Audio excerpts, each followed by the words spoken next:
Alrighty, we return now that all technical difficulties are satisfied, taken care of, and hopefully stay away. Especially after what has been going on this week. Last time, firstly, we joined back with the Unfortunate Sons on the Sunday session, session 42, a Frosty surprise. However, before we get to that, let's roll back the clock for a minute to remember what exactly happened last time. And thankfully, no limbs were lost in the making of the last session.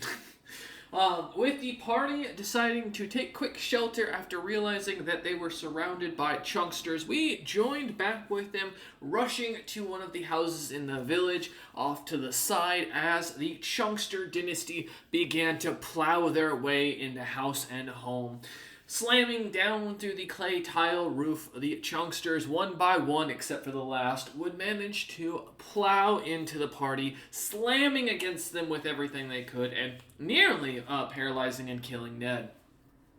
The creatures, as they found themselves kind of on top of one another, one after another, going after the party, it was almost amusing with how quickly they would find themselves slamming into each other and entangling themselves. However, where one would go down, another would spring up as Dominander, Eider, and Ned would find out. However, as the party continued the fight, they were joined by the same strange creature from earlier, the large bear hound named Blue that seemed to be watching and sniffing around while they continued to fight their way through the chunksters. The party, having cut their way down, finally finishing off the last of them, fed the bear the meat as they began skinning and working through the materials of the creature. Returning back over to Scartsmander, the party would spend some time contemplating a few things and then decide to move on with their adventure as they headed out for another 2 weeks to find themselves in towards the final destination of this portion of the quest. As we were joined back on the day or the morning of the 11th, the month of the harvest in the year of 65,007, a nice and balmy July. It is a cool 102 degrees already in the morning. Hot as hell. And as it is truly the Florida of the world on this island, the humidity being almost 100% makes it not only a wet heat, but a miserable heat as you lot find yourselves have almost continuously over the last 2 weeks baking and heated from the environment around. Thankfully, many of you who are fire giants or fire giant adjacent and thus don't have much of an issue with the heat. For those that do, it is somewhat miserable. But as the 2 weeks go on, it's almost seemingly quiet as you enjoy and kick back, relaxing as you lot find yourselves finally coming out about a mile away from what you can see down what looks to be more of a hunter or goat path than an actual road at this point that Scartsmander has led you towards. What looks to be a large and beautiful clearing of fully established hot springs with a nice pathway going up towards the center. The sound of a waterfall, even from here, being able to be loudly heard, as something predominantly white at the center of it all, and with bright red flowery leaves that you can see even from this distance. As you kind of sit back, or as you kind of find yourselves, though, making camp as Scartsmander sets himself up, beginning to dig a fire pit for himself and beginning to toss a couple of the chunks of meat out, he sets down the little cube of the smithy as you lot begin to pull out, or each walk out. Kez have fully enveloped into crafting away at something as he works at his armor. The last 2 weeks, his mind almost seemingly completely blanked on nothing else, as if he was unable to talk, unable to focus on anything but working on it. Noting that you've all seen Eider do this before, it wasn't much of a big surprise, assuming that he's been inspired. You lot kind of watch him and leave him be as you close the door. And Skartsmender picks the cube back up, kind of sitting it down next to him as he kind of starts a fire and puts a cape of what looks to be chunks of snake meat onto a skewer. As we join back, as you lot kind of each take a seat around the fire, Skartsmender kind of begins to cook the meat, glazing it in this purple, like slime-like liquid that he kind of pulls out of a plant from his bag of holding. As he kind of pours the stuff down onto the snake meat, kind of hands it out to each of you, smelling of a slight licorice scent to it. It's all quite strange, but having almost a berry-like jam consistency when you taste, or when you go to kind of taste it moving around. It's not bad with the snake meat. It's just kind of a different flavor as Skartsmender enjoys his very sweet and salty piece of snake meat. What would you all like to do, though? So it tastes like fruit? Fruit and meat. Ned is chowing down. Yep. I said too with a will as well. I was like, I thought I'd be tired of snake meat, but no, but I kind of am actually, just a little bit. But that's what we got. I don't think Dom has any complaints at being fed. As you each kind of enjoy it, one after another, Skartsmender kind of looks up at you a lot as he kind of finishes off his first one, sets the stick down, takes another one from around the fire, as he opens his mouth and goes, "Yeah, the snake meat is, not bad around these parts, better than the stuff down below." It's also better than having to test leaves to see which ones make your insides tingle and which ones don't. He nods at that. As he kind of gives a smile and goes, "I agree. To the business at hand, though, you all know what you are here for as we hit the end of this leg of the journey, I assume." Yep, big Frosty worm. I don't suppose you know anything else that might sneak up on us while we're out here about, though. Yes, actually, I do. Yeah, he smiles at you and goes, he takes a big chunk of the meat out and kind of speaks with a mouthful and goes, "With the bit of hot springs around here, the creatures tend to proliferate, if you will, meaning there may be more than just one of these evil creatures around. Also, that tree at the center of it, as he kind of points towards down the distant road and towards the very glimmering bright red tree that even from here you can kind of get a good sight on, and he goes, is where the creature you're looking to hunt it likes to lay. My advice, kill it fast. Do not let it get ahead of you, and do not let the frostworms overwhelm you." All right. Just kind of like think to myself, I was like, well, hopefully the sanctuary will hold for us to be able to get in or out. I don't imagine they have a preternatural will, unless they're truly aberrant. These creatures, they are attracted to vibrations and movement, yes? He nods and goes, "Yes, that, and they can smell cold. If you have frost spells, I don't recommend them. They'll be attracted to them."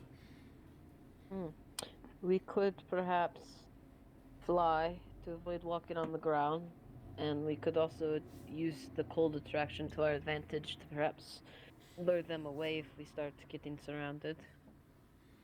If there's more than 2 or 3 of the creatures, you need to retreat. That'd be my main advice to you, as Skartsmender kind of takes another bite. I am inclined to agree. There's also someone nearby, I think, as he kind of scans the tree lines, as he looks about and goes, They don't seem to mean us any ill will, but they seem to be cautious, as I can't seem to tell where they are. Can I take a look? Yeah, give me a spot search or listen. Spot search or listen. I shall decide when I have rolled. I will do a spot since I am looking with my eyes.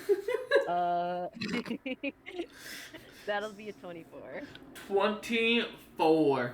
And in my eyes, I can see invisible creatures also. Yeah, as you look out amongst the tree line, it's filled with dense trees, almost seemingly thick with shrubbery. You do notice there is a blue, almost water vapor that seems to kind of be emanating down the road from where you're heading. That kind of catches your attention as your eyes kind of glimmer with true seeing. As you look about, you do not see any individual, though. We shall keep our eyes out. And Dom kind of squints suspiciously in the distance where he sees that kind of like blue vapor, and I'll just watch it for a bit. Okay. See if I notice any changes. After you watch it for a few moments, it seems to almost move about as the wind starts to shift, and you feel a nice cool breeze hit you. Which, while you're being being a part fire giant, the heat doesn't really bother you. It's not exactly a unwelcomed feeling as you feel the light breeze hit you, and you notice the blue arcane-like wind begins to almost shift with the wind itself, beginning to move in the same direction the wind is blowing. Noted.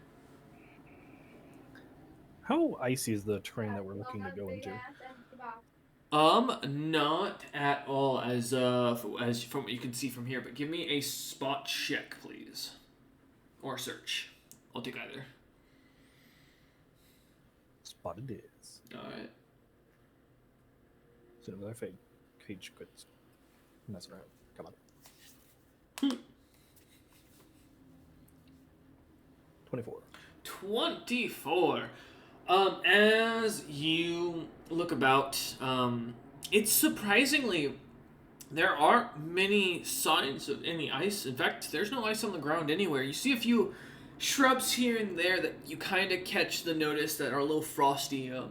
And noticing a small bit of a pattern that looks like a trail leading over towards the direction you're going through the trees, almost as if something was brushing up against them as it was moving.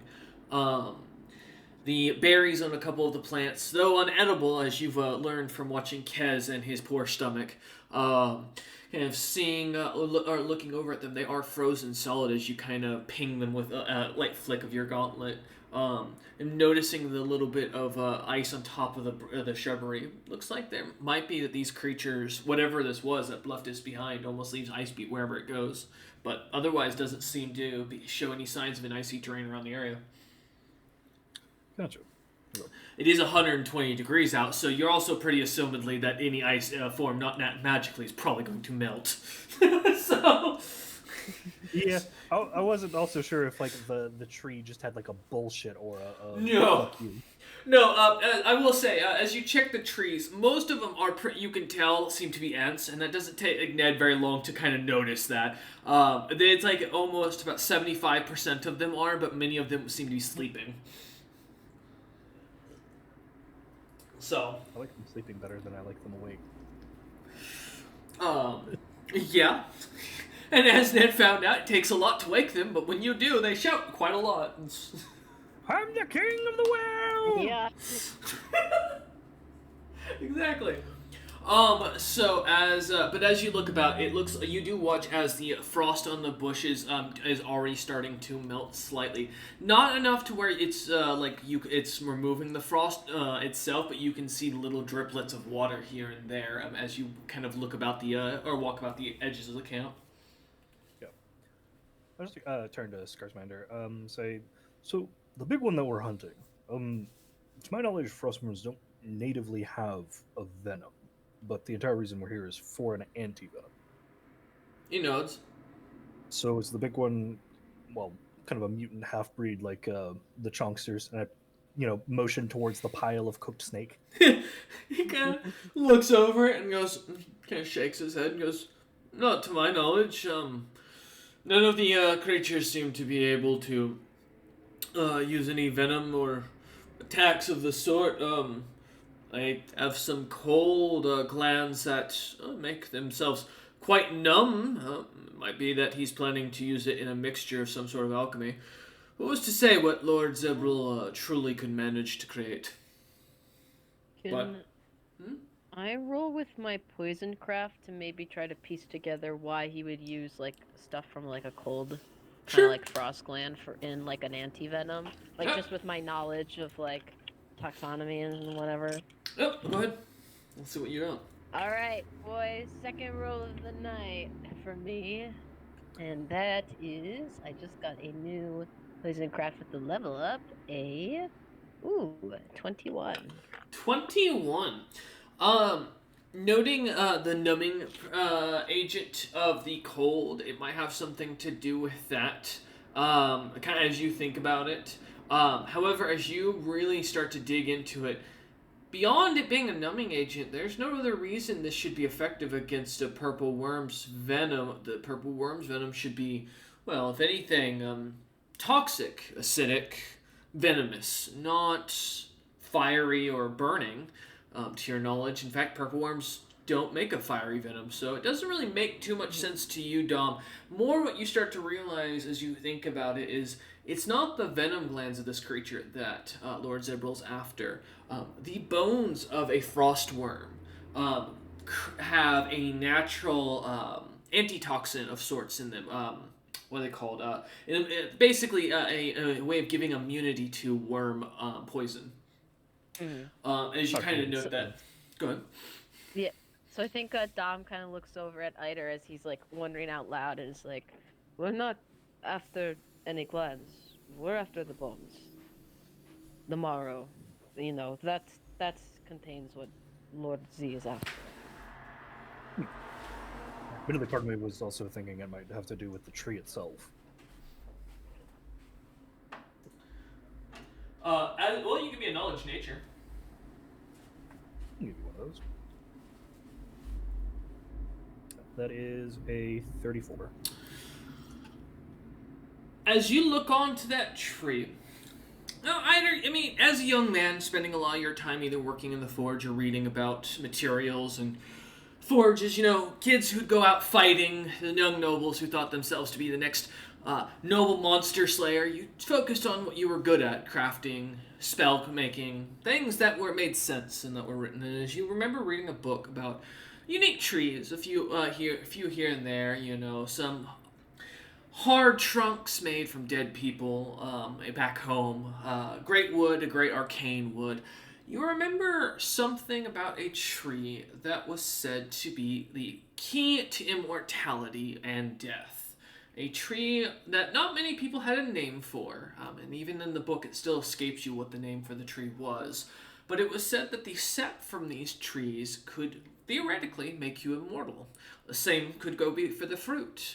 However, it was a gamble, as if you chose wrong between the two, you would be killed almost instantly, and the tree itself, once its fruits are taken or damaged, or its tree is damaged, will wither immediately and die, becoming poisonous no matter who tries to eat from it. As you kind of look on, this also, as you recall, is a tree that only grows on a special kind of ground made of red death ore. Supposedly, only ever made by the Dragon Lord himself, Ice, when he was trying to create a ritual, as well as the crazy dragon named Nolathom, the great swamp dragon, as you are familiar with. I just turn to Ned and say, "We might be accomplishing one of your tasks here in the immediate future." Ned goes, "Did I hear red rocks in the background?"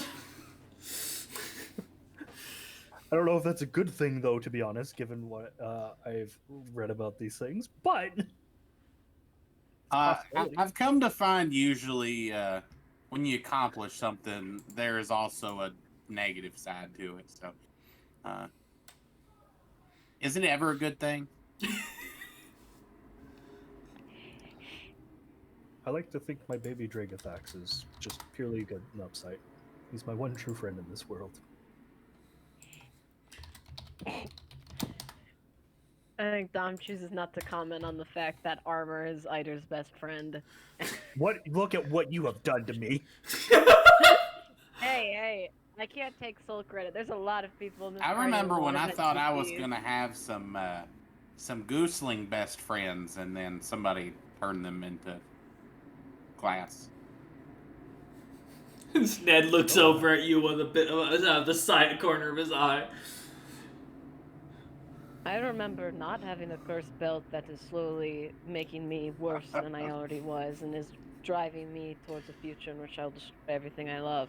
By the way, all I of think you, please I give feel like me we're proving my point. a will save real quick. I literally had nothing to do with the belt. Eider says as yeah. all of you We're see just- your lays begin to glow. I'm not arguing, Dom's just making a comment. He's just pitching the conversation. Funny. 27. Okay. My roll is a 20. Alright, you will all And take one non-lethal damage as you suddenly feel a light shock to your body almost immediately. I don't know if these necklaces are tuned correctly. I was just saying words. Scartsmender kind of looks up and kind of smiles and goes, "Oh, they are!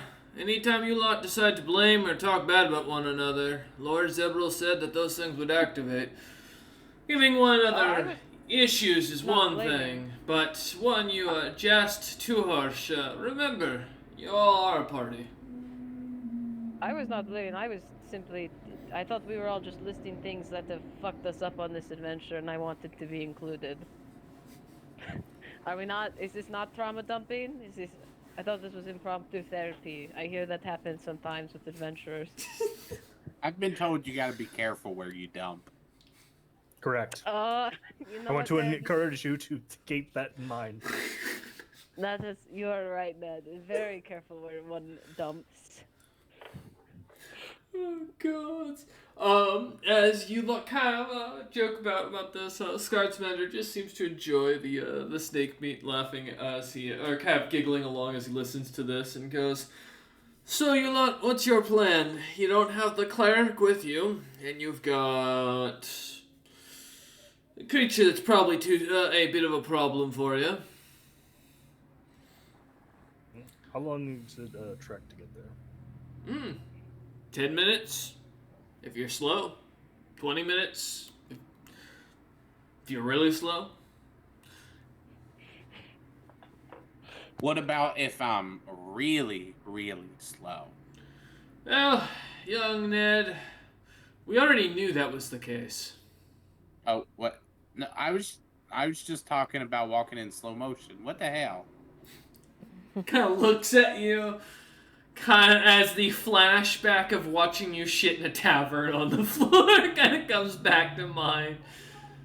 And the Kez small dick comment and just goes, "No, I stand by my statement." I don't want to get shocked. I'm not gonna say a goddamn word. My advice is while you're walking down there, keep an eye out, and then just don't let yourselves get caught up or pinned down. Big old freezing Willy is not a kind frostworm. Just kind of like flash thumbs up and nod.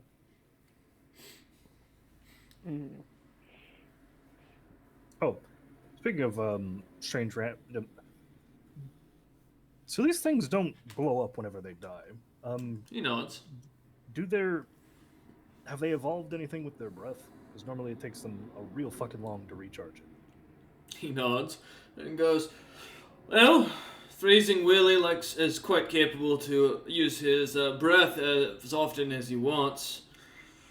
The others, a little bit more potent, but a little less often used."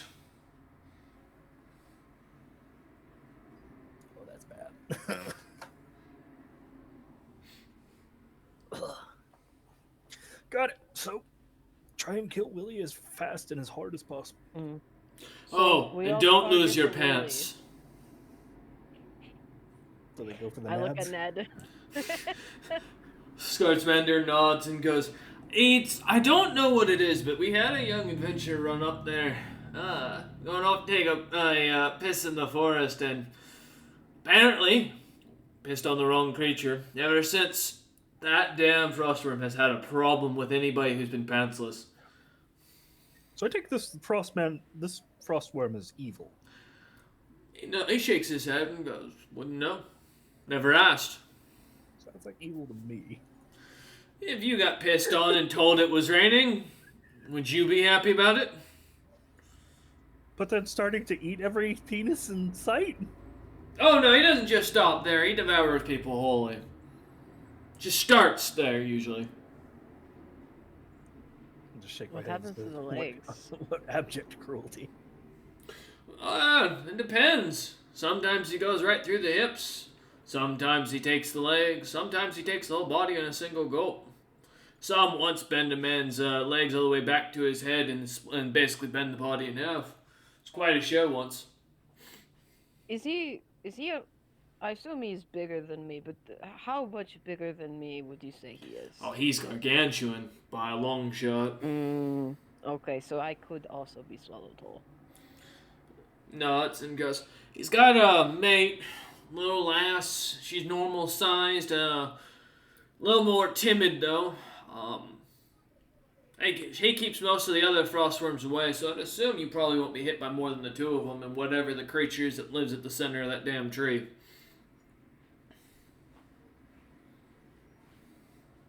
Oh, I thought he was the creature that lives at the center of the tree. Yeah. He shakes his I also head no. thought that. He goes, no, that charismal thing that y'all are hunting is what you're looking for. Technically, Freezing Willie, y'all don't have to kill him yourself. He's just he just hangs out at the hot springs and sits around it because he likes to sleep in the hot water. Strange creature that. So, Okay, shit. so 2 major targets. Eider just realized something else about bit freezing. Hot springs means something that was not to be expected.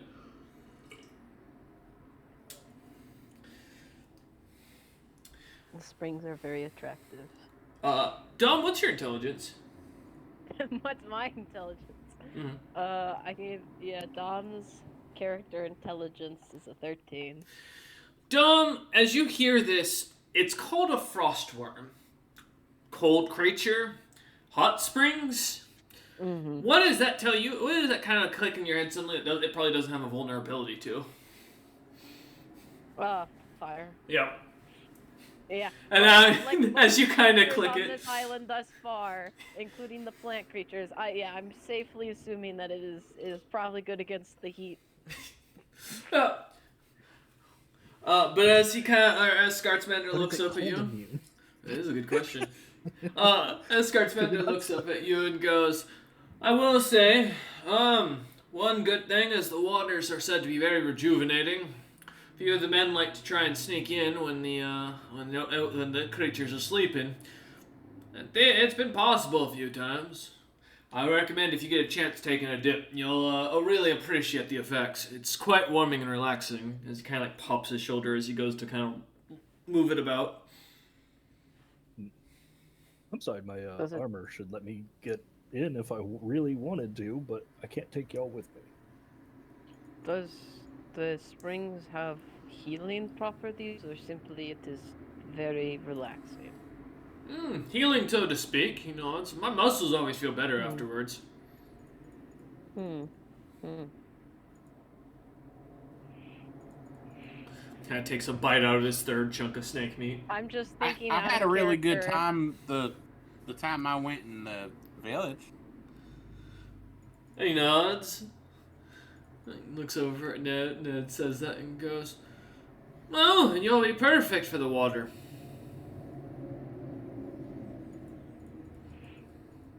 Why do I sense sarcasm? I also Guy chews on the snake and kind of just stops and looks at you and goes, "Oh, Ned, I would never be sarcastic toward you. We in the Underdark don't believe in sarcasm. It's very rude and offensive."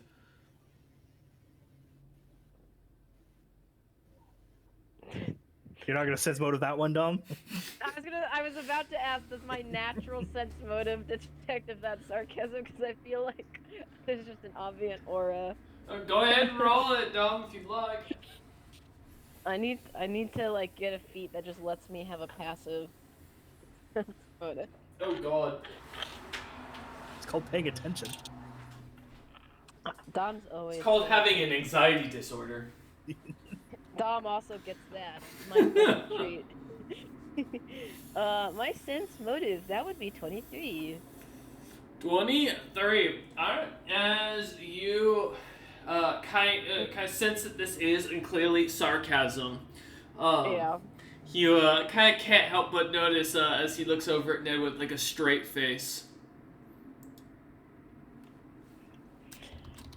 Ned'll I'm just like blink back at him and just go, "You know, I don't think I like your tone right now." Ooh. Didn't expect that from Ned. Dom kind of raises an eyebrow. And then just go back to eating the snake.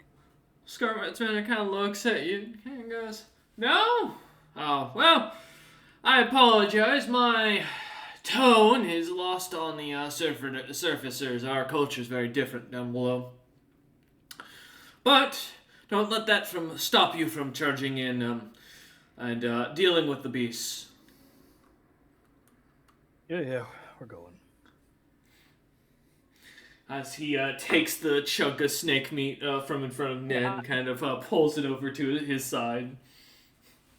I was gonna say Dom grabs some of the like leftover meat as like Ida is saying we're gonna get going, like take it when I can.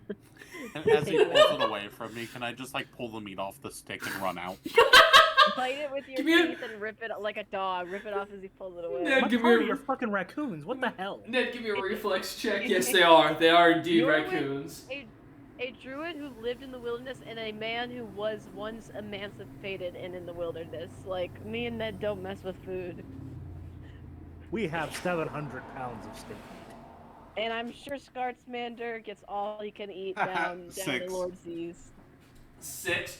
Ned, as you go to grab the chunk of fish meat quickly, rushing your hand over, it kind of slips just on the grease as as Scartsmander seems to see your hand going for it and moves the chunk of meat down just a few inches as you go to pull back, completely just tearing away a small chunk of the skin as he holds the meat in front of him and looks at you.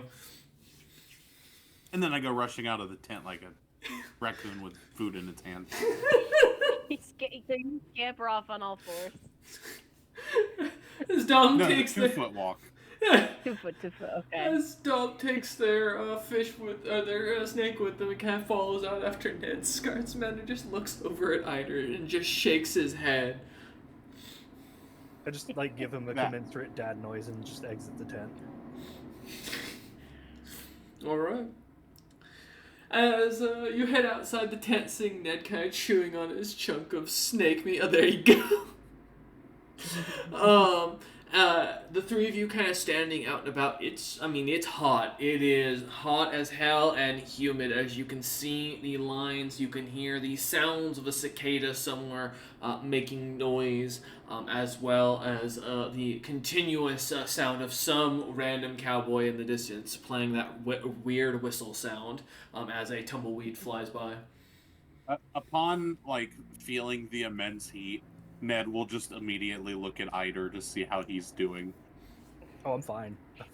Fucking fire resist. As I say, he's got Oh, fire you've resistance. Mm-hmm. Well, what if it Made was sure of like it this time. Well, it comes from my armor, so I've just got resist to like every fucking elemental resistant thing right now. It's true. Oh, man. But as you lot kind of start heading down the road as a group and start walking your way, leaving Kez behind with Scartsmander while he holds onto the cube that is that spell. As you head through the forest, seeing the humidity kind of creating the wave lines, the stones glowing and glimmering, hot as hell as you step on them, feeling the heat. Thankfully, Eider, who made Ned a full suit of gear, including, I assumed, shoes, makes life a lot less cumbersome. As you lot head your way through towards the opening of these hot springs. As you come by, the road becomes more and more flat, a few rocks kind of seemingly placed onto the ground, and as you look up, you can see the almost built yet natural looking hot spring and the massive waterfall glimmering in the distance as it takes you about 20 minutes to walk over. Seeing the beautiful water glowing in arcane blue, almost fully clear as you look on. The beautiful tree standing about 18 feet up off of its center island. A huge amount of red flowery leaves blooming as it lays there. A face kind of carved into the center of the tree. As you look at the pathway kind of winding up through the little poolways, kind of looking in them, you can see what looks to be little axolotl-like creatures seemingly hunting fish as they grab onto them, opening up their faces as a bunch of little tentacles sprout out and grasp hold of small fish and small worms that are floating inside. Looking about, though, you see no clear signs of the frostworms, nor any sort of crystal scorpion-like creature. I was like kind of start approaching. I think I just want to dip my hand into like the hot spring water to get a sense of like what it actually has in terms of effect, and like analyze whether or not I want to try and bottle some to save for later. I'm so happy you chose to do so. Specifically you. How much spell how many spells would you have saved up right now for yourself, Eider, out of curiosity? Well, the full 18, because I've got no reason not to at this point, because, you know, everything's psionic. Perfecto. Alright. Let's go in and see if I can get a fun table to load. There we go. Alright, give me a D100, please.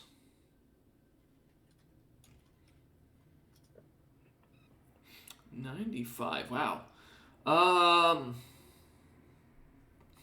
Alright.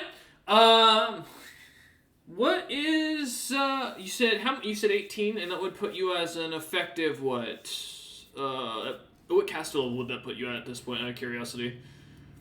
Oh, 18? Yeah. 36. Oh, you really are fucked. Never mind. Alright, as you go to stick your hand in the water, you watch as the arcane energy within it begins to glimmer to life. The blue, almost gas that you've been kind of watching, Dom, in the air seems to kind of almost electrify as little shards of purple electricity kind of start to shoot through the air all around you all then focusing in and hype as it darkens the skies around you down into as lightning shoots towards Eider's hand. Eider, as your hand erupts with electricity, you take at first no damage as you look about, wondering what's happening, seeing sudden rush, pulling your hand out of the water as quick as you can, as a opening in the fabric of reality in front of you tears open, and you see a land of immense fire everywhere, creatures seemingly ignited, walking about, people that look to be inflamed, engulfed, screaming in horror and in pain, large serpents flying through the sky that seem to be lighting it up in an orange or purple flame. As you feel the flame accost you, it hits you almost immediately as the heat hits. This is 1d6 fire damage for every 2 adjusted caster levels, so this is going to be a total of 18 d6 Eider of fire damage. I think, which hopefully you have decent resistance to, but that'll be 52 fire damage. As you see Eider's face just ignite as the portal closes in front of him, and he turns back and looks back at you lot with a smoky appearance. Sorry, Eider, go ahead, I didn't mean to cut you off. it hurts like a bastard. Thankfully, I've got 25 arrows. Gotcha. What just happened? And Dom's like eyeing the water very like cautious, like nervously. It is glimmering blue as you look about. Dom, kind of seeing inside, you can see what looks to be little openings at the bottom where the water's clearly kind of flowing through from the upper pools. But there's no rocks, nothing in there. It's just a solid pool of just with stone walls. Nothing shimmering in it. As Eider kind of looks over at you, pewing out the little bit of smoke that hit him, like the traditional. Alright, so I need to never fall into that shit, apparently. So these creatures are definitely fire immune, based off that reaction.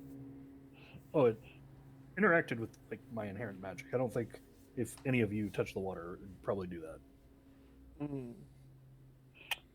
Will you be able to fly over without touching the water? Well, there's also the path, but yes. Well, I'm looking ahead on the map, and the tree and the path have a gap. Yes, I've got my airwalk boots. If you will excuse me for a minute, I just gonna start trying to cycle magical energy to fucking heal myself. Yeah. As Eider his eyes begin to glow a bit of green, his small wings begin to kind of pop out and glimmer as he begins to kind of pull magic in from the air around. As he does so, Dom, you see the blue steam-like kind of air seemingly kind of glimmering and focusing around Eider as he does this, pulling into his body almost and surrounding him in a thick coat as he kind of does this ability.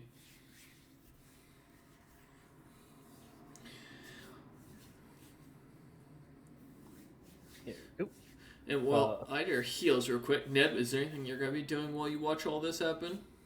Besides eating your snake meat? Just looking around, seeing if I'm seeing anything moving. Okay. Give me a spot check. Go.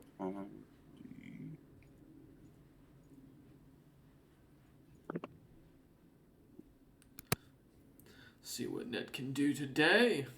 24. 24. As you look about, Ned, nothing seems to be moving.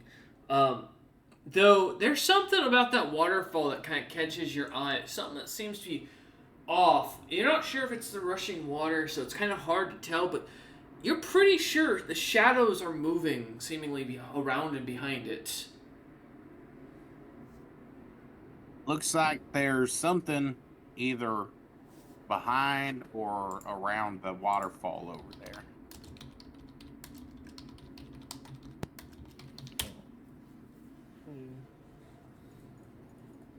Potentially the thing we're supposed to be coming to fight.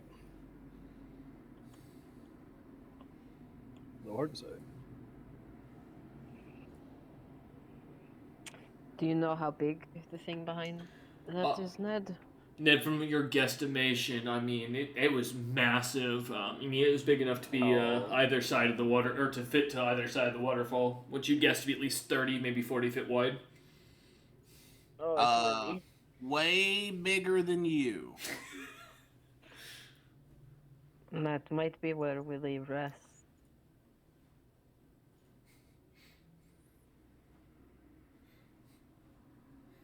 Here's hoping that's not. Actually, no, I hope it is Willie, because I really don't want to deal with something else.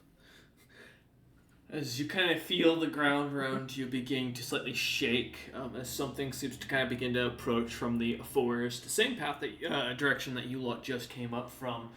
As you begin to look about, Ned, with your check, you do notice what looks to be a huge-looking blue creature that seems to almost glimmer as like ice as it seems to be making its way through the thick shrubbery. The rest of you kind of feeling the heavy movement. Dom, you do notice the steam seems to start to conglomerate seemingly in the forest around something, though from the distance it's hard to see. Whatever might be following us seems to be getting closer.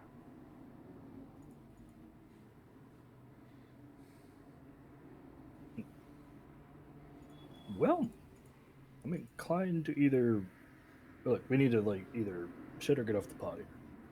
Either we run up the stairs and try and like get this done as quickly as possible, or turn and fight that thing. Because I really don't want to do both at the same time.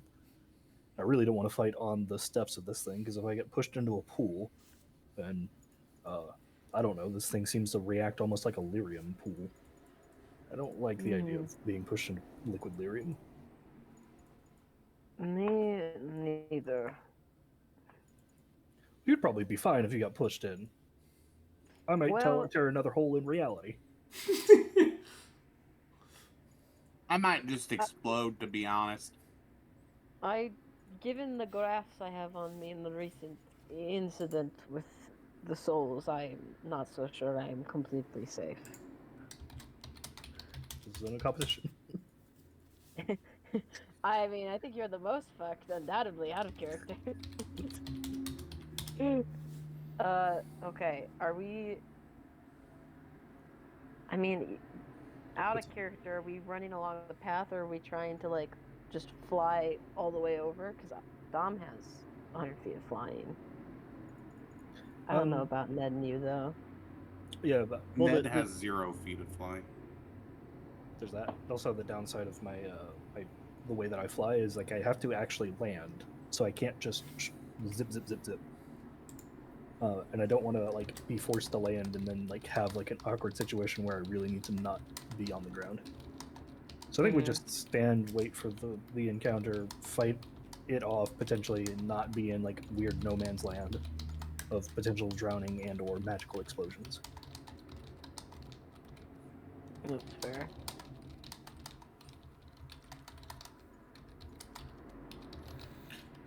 As you look about, the sounds of the ground rumbling seem to kind of get louder. The feeling kind of getting stronger as something's starting to approach. What's the plan? I think we're just readying up Okay. to avoid putting ourselves in like a really disadvantageous place, like terrain-wise. Okay. As you kind of stand there watching and waiting, out of the shrubs comes a horrific monster as you see a giant bear hound that you had forgotten about. As Blue just comes rumbling through the trees, pushing one to the side and sits himself down to watch. Blue, you scared the shit out of us. The hound just kind of turns its head slightly to the side and seems to kind of like to chew on the snake meat it pulls up to its mouth. Kind of sits its big butt down and looks up at you and just kind of watches. I was gonna sigh deeply, more annoyed at our like, tension of waiting for something to happen, and just like the release of the blue balling of it, if you will. Uh-huh. The big blue ball, eh? Yeah. I was gonna sigh. I was like, well, let's get up this fucking path. As you start walking up it, and walking through the uneven, rocky path, what's the marching order out of curiosity? Me first. Okay. Mm-hmm. Ned or Dom? I'll take middle. I Okay. would say Ned shouldn't be in the back. I don't feel like. I'm just gonna roll this now, Ned, just to save me and you both trouble. See if you're gonna get fucked today. Hey, good news! Alright! And then Big Blue's it can be at the back behind me. Okay. Well, Big Blue is sitting down at the bottom. He's not going up with you. He's gonna wait here. He's not going up? Okay. Nope, he has a mind of his own as he watches you lot and sits down below. The good news for you, Dom, is you're behind my shield. It's true. The bad news for you, Dom, is that shield has never That is saved Ned's life when he's being attacked by poisonous creatures. I would say the bad news is there's no shield at my back other than my natural AC, so. Oh, it'll be fine. But as you lot start marching up, going up through the walk, while uneven ground, it isn't thankfully too terrible. These stones themselves seem to be somewhat smoothed over as you kind of clank your way through and up.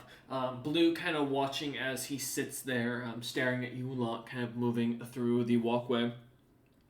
As you come to the tree, or come to the top of the path, seeing where the break is before you see the tree find the tree island, about 10-foot split between of water. Looking down in the water, there seems to be almost the shell of what looks to be a large, glimmering frostworm-like creature that seems to kind of be just sitting there, laying around the bottom of the basin of the pool. As you look at the basin as well, you notice the very bright, glimmering red rocks, recognizing this as red lyrium or red death ore. Um, the roots of the tree slightly sticking out into the water and seemingly glowing in those little portions where they do, causing the hot spring to glimmer with a almost unnatural light. Looking about, a few pillars that seem to kind of be posted up in the water give the sign that there was once something here, but long broken apart. The pillars themselves showing no distinct markings other than a few cracks here and there. The tree having a face carved into it as you look up at it. It looks oddly familiar as you look at the tree, Eider, Dom, and Ned. As you all look at kind of focusing for a moment and looking over at Eider and then looking over at the tree, it bears a starking resemblance to Eider in the face that's carved into it. As the tree seems to kind of stand there, glimmering in the heat as you feel the sparkling water kind of hit onto you. And it's surprisingly cool and chill as the water from the waterfall kind of steams about the area.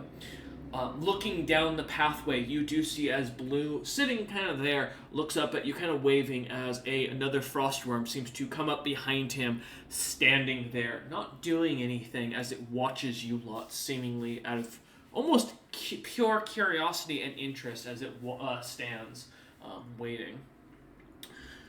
Looking up in the tree, each of you, if you wouldn't mind giving me a search check.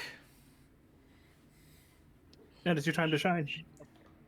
It is your time to shine, Ned. Come on, let's see what you got. 21, okay. I need to find a good D20. That's a question and a half, Dom. 22. 22, okay. Just had to one up me, Ned. Nope. Just had. Watch, I'll get higher. Can you? If I could roll good, maybe. To get a What was it? 23.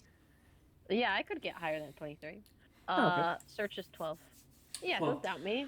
As you lot look amongst the tree, you do not see anything seemingly amongst it. Expecting a creature of almost crystal-like design, the crystal scorpion, you're actually here to hunt for, not the frostworms. It seems almost strange that the Chrismal isn't where it was said to be.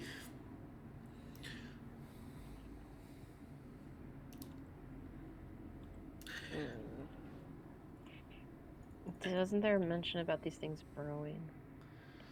You were told the creature likes to watch and likes to learn about its prey from far away. So we're definitely being stalked.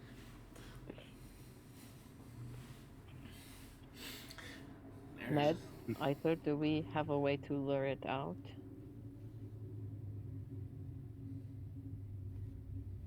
No, I mean we could start fucking with the tree. Is the tree an ent? From what your search check looked, it didn't seem to move, though you do see Eider's face carved into it. Although I do feel like I'm watching the portrait of Dorian Gray or something, and if I touch that thing, I'm going to die.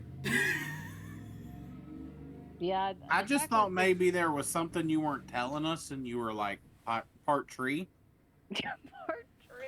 Would we be better friends if that was the case, Ned? I mean, possibly.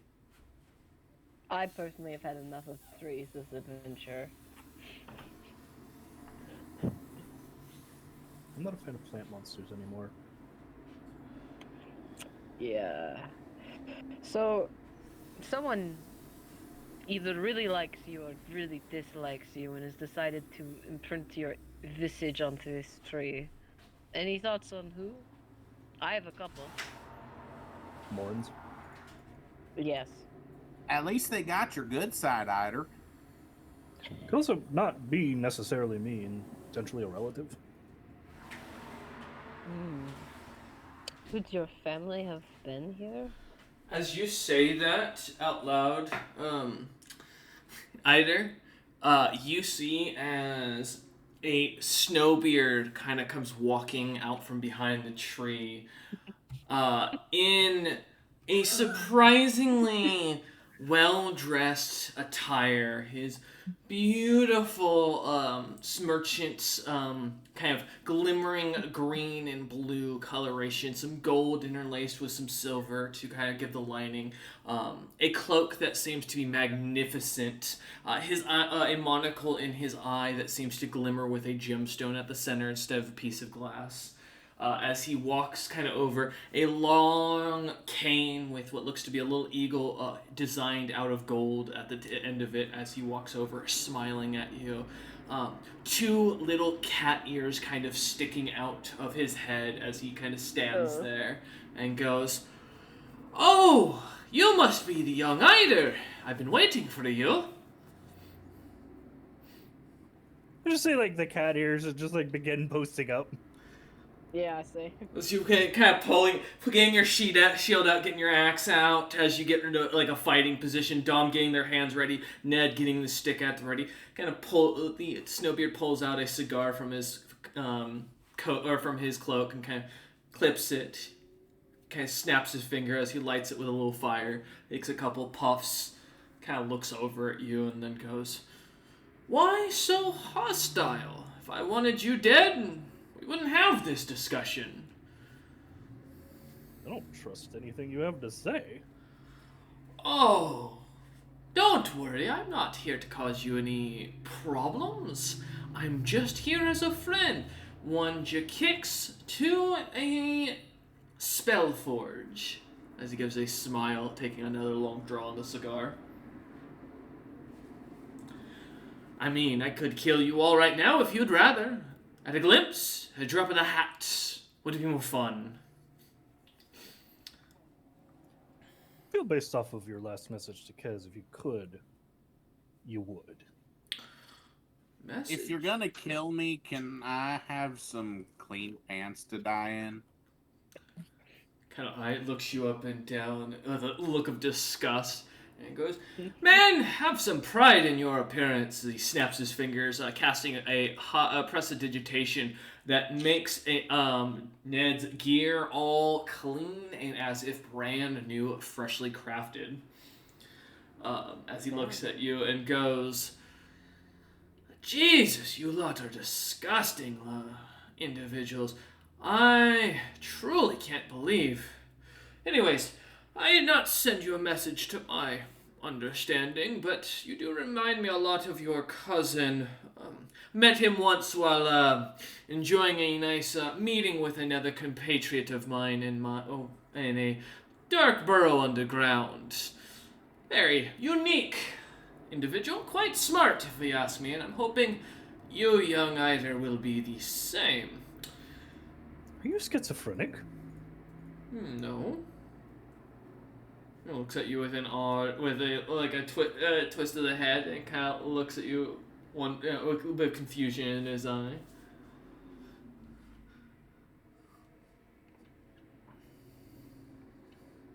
How many are there? Not of your clan, of you. "I am the only one. What do you mean? I'm confused, young Eider." Not as confused as I am. Kind of gives it a raised eyebrow. I was given orders for this, so Eider, I need to take. Actually, it won't matter. This is fun. As you hear for a moment a voice in your head from Lord Zebril himself telling you, "That is not Jakix. That is a demon of a lot more power." And Dom, you're trucing as you start kind of blink a few times. Your eyes starting to kind of water. Give me a fortitude save real quick. I was afraid something like this would happen.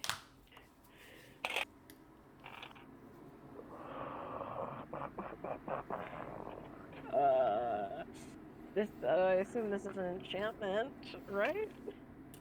No, this is a natural effect. Oh Let wait, me yes, double this check would count nature. as enchantment because it would. Never mind. Oh. Yes. Okay, let me double check that there Had to look up the isn't options. anything else other than that bonus. No mind affecting, no compulsion, no nothing. Okay. So, that'll be a 14 because I rolled really, really, really badly. All right, Dom. Give me a knowledge nature real quick. Oh, knowledge nature. I will roll a different die. Which die shall I roll? Fate shall decide. Don't let fate decide the dice. That's horrible. I mean, you could always just Fate roll and like die are 4. one and the same. Just roll 4 d20s and take the highest one. You know. Ooh, It's my okay. rule. This die is nice. My nature is, I believe, not that high of a bonus. Where the hell is it? Under knowledge. I don't have it written down, but my intelligence is a +1, so 20. 20. Okay. You would recognize this as not. This is a demon. But this would be considered a high-ranking demon, recognizing this as something called a pride demon. Basically, a creature spurred from an alignment lord. One of their, when they bleed, in a sense. These creatures supposedly are quite powerful and have long been extinct, but there were some notes back in the day of Snowbeards fighting them when they would found their houses. You know, the heroes of the Snowbeards back in the day. Dragons would fight these creatures when they had gained to, ancient or old adults. Older giants like Ogarin and his grandfather would fight individuals like these. This individual is not Jakix. Yeah, I think we're all coming to that bad realization. And I've been set something from Ida real quick. I give you a +1 DM point from it. Thank you. It gets worse because you're about to find out that's not the only thing coming. Well, I'm here now, so Mm-hmm. Hey, that's the best part. You get to experience it firsthand as the first one. No one else has gotten to see one of these creatures yet. Well, that's not true. Saturday had a theory. But as the creature looks at each of you and eyeing you up, looks back at you again and smiles and goes, so, now I must ask, Ida, what is your plan? you seriously came all this way to just ask me what I'm doing? He holds out his cane, kind of tapping your shield with the golden eagle a few times, and you feel as your shield almost gains 100 pounds immediately as he does so. Thickening the metal, you look as it glimmers purple. It does not take a smith's roll to recognize this is Oventium. This is some of the rarest metal you've ever seen. As he turns your whole shield to it and then kind of taps it again and removes it and kind of smiles and goes, "Call me an invested interest." I'm gonna look him up and down for a moment, just considering, and just say, why are you invested? Kind of twirls the cane a little bit and then looks over at Ned and Dom, looking about, goes, "Before I answer, may I ask, is your friend Kesnanok already dead or is he still alive?" He's alive. Good. If that's the case, then I don't mind answering as what is expected will probably come to be. I have an interest in you because of your compatriots. Not only are you one of the most fascinating individuals magically in the world right now, prophesized to either bring an end or on a new era of either magic or the demise of it, but you also gather with individuals who have unique bloodlines, as he looks at Dom. Individuals backed by powerful and unique entities, as he kind of pauses looking at Ned. And then he kind of locks back eyes with you, Eider. And individuals who will one day rise to become one of the most politically influential people in the world. Though he is not here, of course. I have an interest because I'm curious about what will happen if I need to change things. And I won't lie, depending on your answer, Lord Zebril may find himself dead within the moments, or, as you may find, you may walk away from here with a bit of advice that could assist you with your current task at hand. And you will continue on without a bothersome from one of us Morans.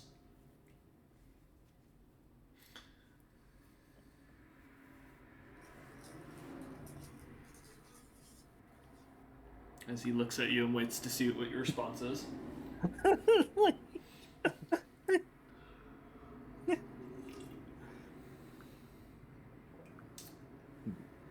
Which goal are you after, I guess? I am only curious about your interest in what is going on with the world at large. I do not care about your goals to become the apprentice of death, to see the Dark King rise, to see Cataclysm fall. None of that. Poor timing for a sound effect. That was great, though. As he looks at you, though, and goes, I am curious to see what you have planned for when you get off this island. Because your choice could very well change what's happening next.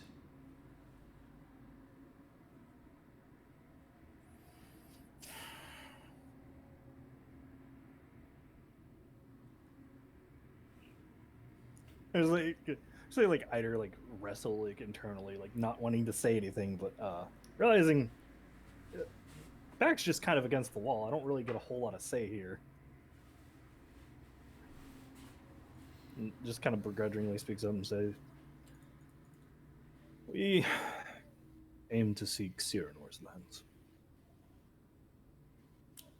Looks at you with a raised eyebrow and goes, well, I guess they were wrong. I appreciate your business and your understanding. As he gives a wicked smile, takes a puff off his cigar, grinding it, letting it go and grinding it into the ground as he does, kind of picking it back up and then pushing it into his, or putting it back into his bag of holding. Kind of looks at you all. So a shallow bow and kind of smiles once more and goes, may you all have a prosperous adventure. As he turns and walks back behind the tree, vanishing.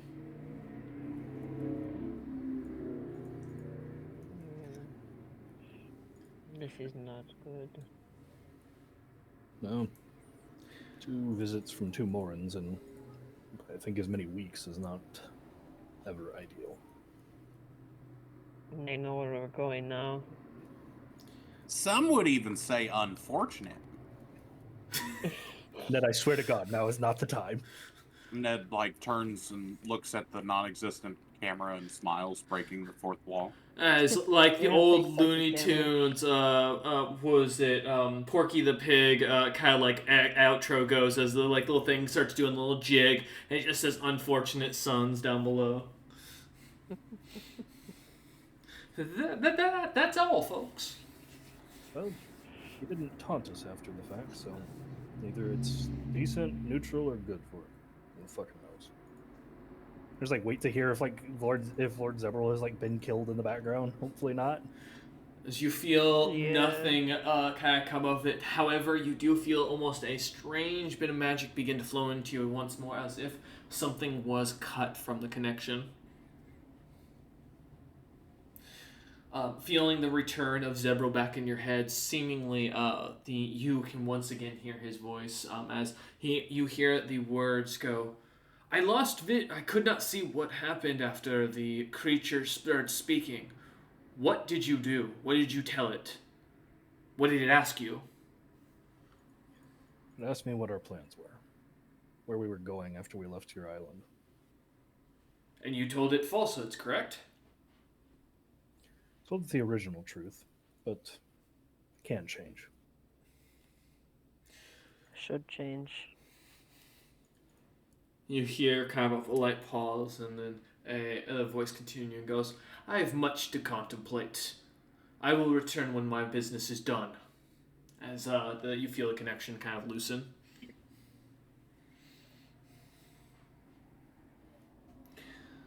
As you kind of look about, wondering what's going on, you watch as the frost ring down by Blue begins to kind of slowly make its way up the pathway. And almost at the same time as it does, what looks to be red crystallized scorpion-like creature seems to make itself visible from up in the trees as it looks down at you, getting ready to cast as it seems to glimmer with purple energy. Let's roll some initiative. It's Crystal Scorpion, buddy. We got bigger fish to fry, right? I know, right? You had something there, and then you're like, no, we're going into it. You had your chance, and then you just, you decided to wait, and now we've got bigger What do you bigger fish to mean? fry. That's fucked up. That is horrible. 5 for Ned. And ice. 10 for ice. This is not the time to roll bad, Eider. I know you're shaking, Eider, but come on, man. I know. I rolled in that one. Don't worry, initiative. Eider. Oh. Don't worry. I won't let you be last. You've gotta have your place at the head of the pack. So I've decided to take on the burden of being last. Oh. Well, that's Except you're not. You are What not are you- last. You're And fine. Oh my gosh, Ned, you're at the end of the pack again. This is bad for you. so I've got good news and bad news. I hope As the bear got better. the fight starts. Okay, so I have good news, bad news, and worse news. That mentioned, the bear is not joining you in this fight. Blue does not Cries a single tear. Blue does not want to get invested unless he is going to die, or he sees you lot about to die. However, worse news, Freezing Willy is got the highest initiative roll at an 18. But has he noticed us? Uh, He's sleeping. He has a +5 listen that had been rolling continuously in the background, and I have rolled high twice with it, so But can we roll high? that is a good question. No. You didn't know that he was listening, and nor do you have any reason to pay much attention to him given the circumstance. But as you stare off at the creature and initiative kicks off, big old Frosty Willy here is up first, and he is going to poke his head through the waterfall as you see his giant, glimmering face as the water begins to slightly freeze as it falls off him and unfreezes inside the hot spring. As he looks about, he immediately begins to move forward and is going to move his 5 feet that he can while inside his cave. Getting about towards the at the edge, or getting his head fully out from underneath the waterfall and ending his turn. You could nat twing in. Oh, there you go.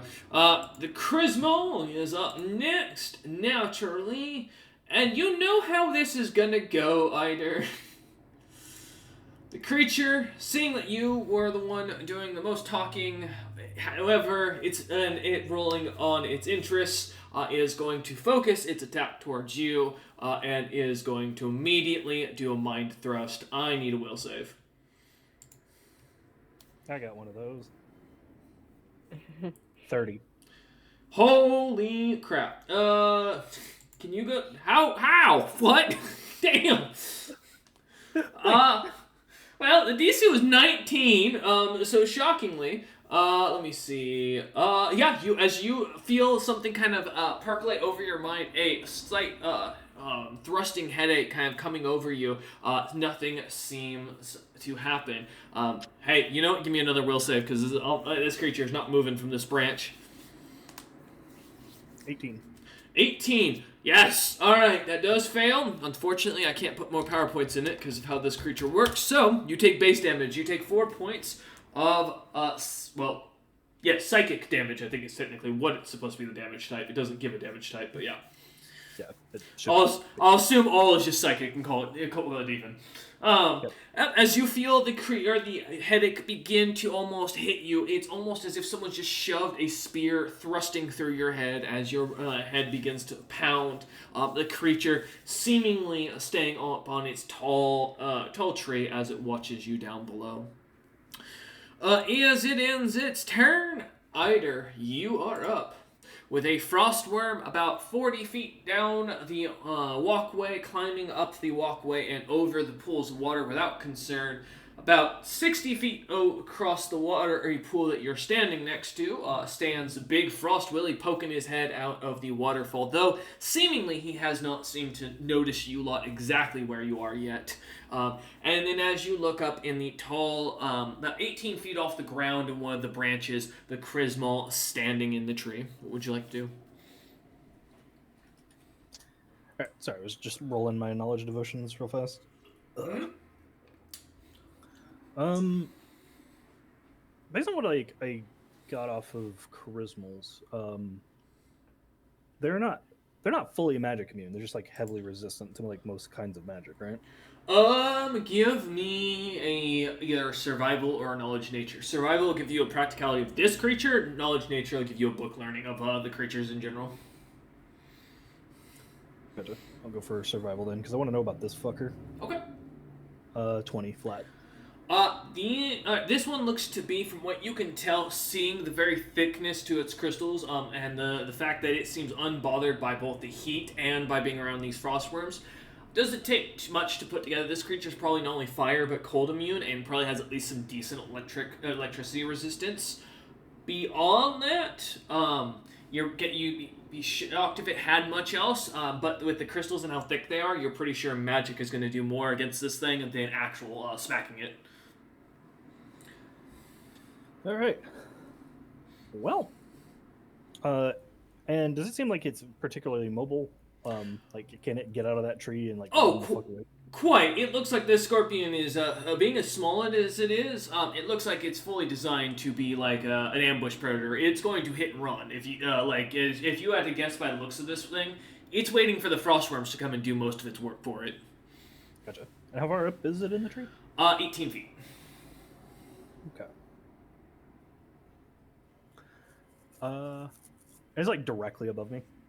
No, you are still standing at the pathway before jumping onto the little island in the center of the hot spring.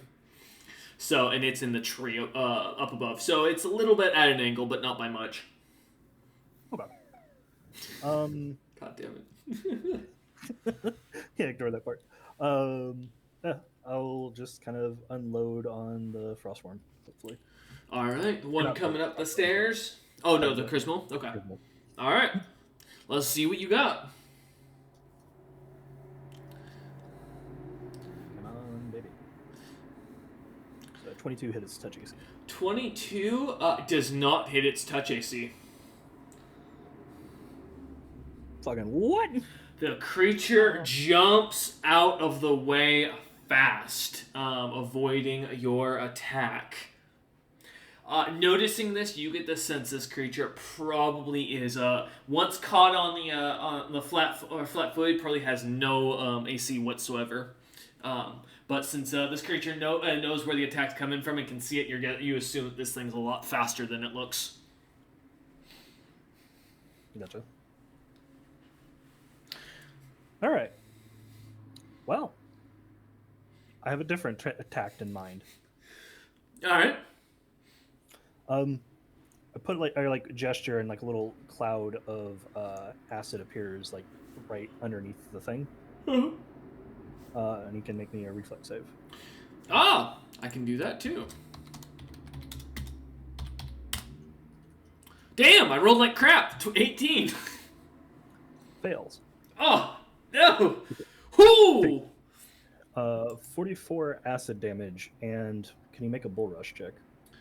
It goes punted directly into the air. Let's see. Sadly, I'm not immune. Fuck. Okay. Bull Rush is just strength, yeah. Plus psi. Oh, I've got a -4, so that sucks. So that puts me at a +1. Okay, this is going to suck. Oh no. All right, he gets launched a full 45 feet into the air. All No, right. sorry, 40 feet in the air. My apologies. Let me see what I gotta do. Hope it lands in Willie's mouth. Let's see. We're gonna do a tumble check for the creature to see where he's going to land as he goes flying.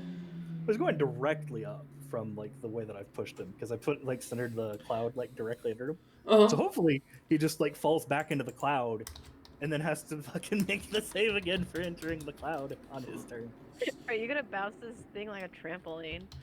basically. Oh my god, what are these rolls tonight? Jesus. Oh my God. As the creature goes flying, let me double check where my tumble DC is.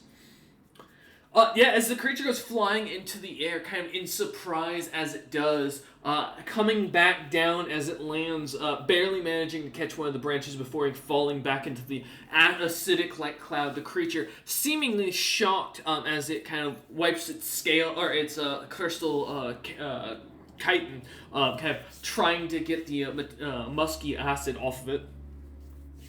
Alright. Ooh, and then for my fall, because that is going to be... Is it just 5 feet for the bull rush? No, it was 40. 40 feet? Okay, so that is going to be 3d6. Oh, God. Alright. This is just pure damage on top of that. Okay. So total 50... As the Charisma does not look as its shells kind of slightly cracked to the creature, looking as if it's in pain, as it tries to avoid the acidic cloud to the best of its ability as it looks on with concern. Jesus. All right, Eider. Adapt and overcome, literally. All right.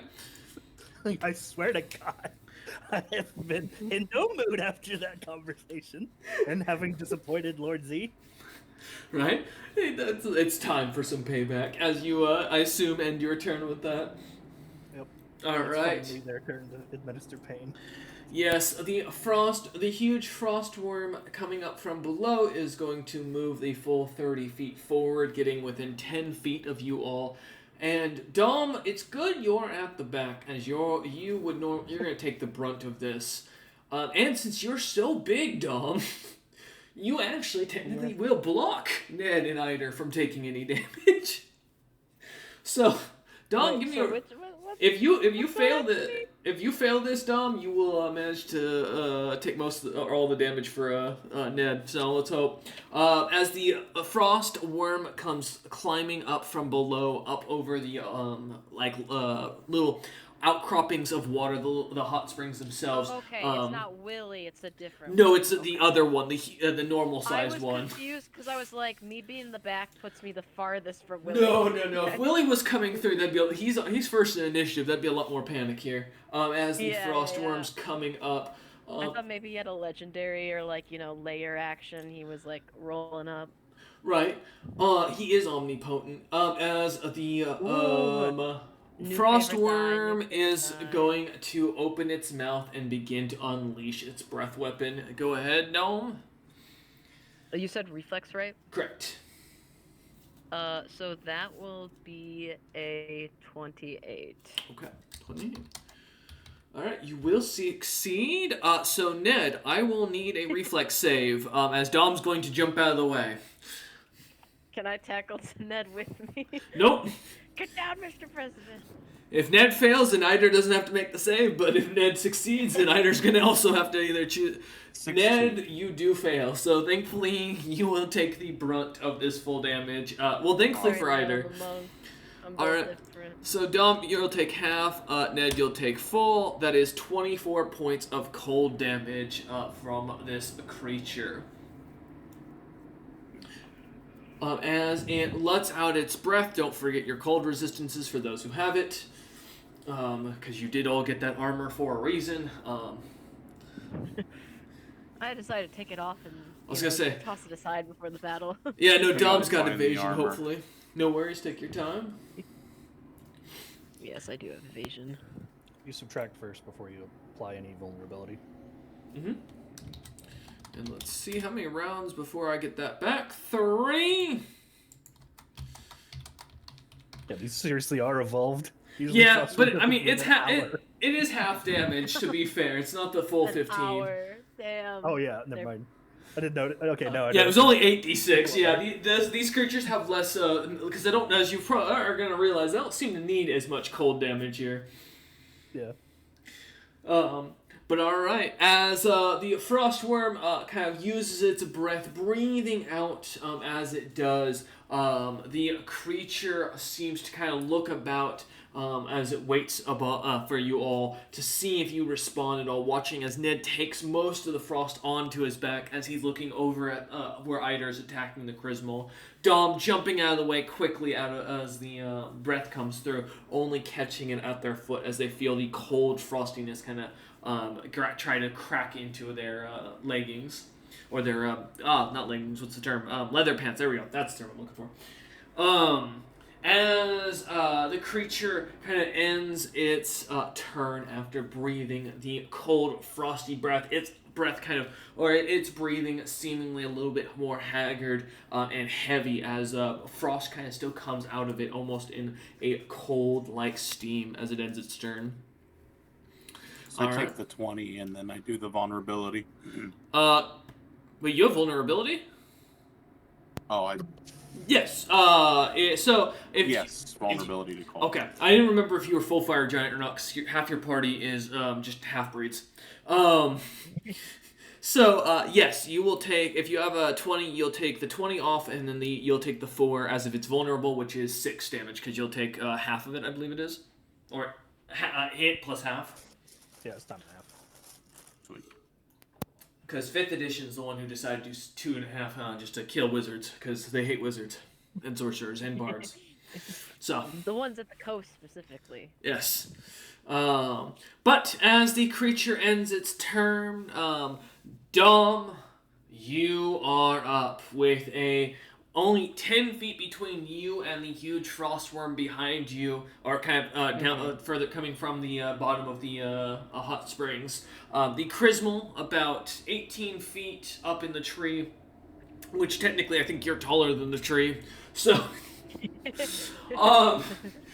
Within reach. Yeah, within reach here. Yeah, it is within. It's 20 feet away from you directly, because being behind Eider and Ned, and then a 10-foot jump from it to the island. So the creature is about 20 feet in front of you, and then of course a big old Frosty Willy himself is still at the tunnel entrance as he's struggling to get out.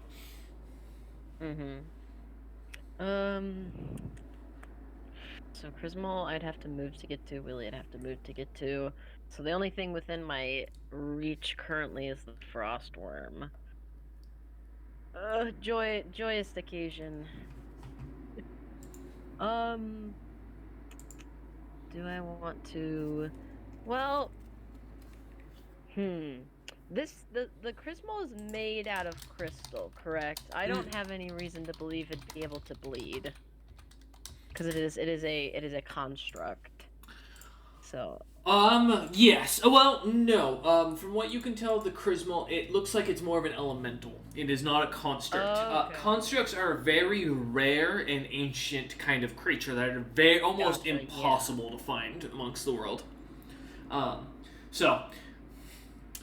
Yep, this creature is just made out of pure, from what it looks like, it's just pure gemstone chitin, in the shape of a scorpion. Here, I can grab a picture of it again for me, because Ned drew a design of it in the sand for you guys.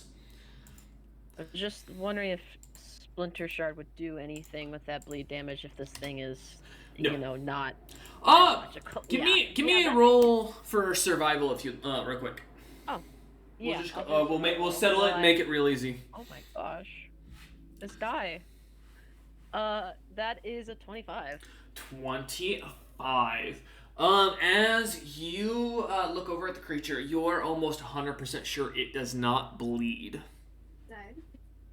Yeah. So I look at it and I'm like, there's no point in shooting Splinter Shard at it because it's not gonna bleed.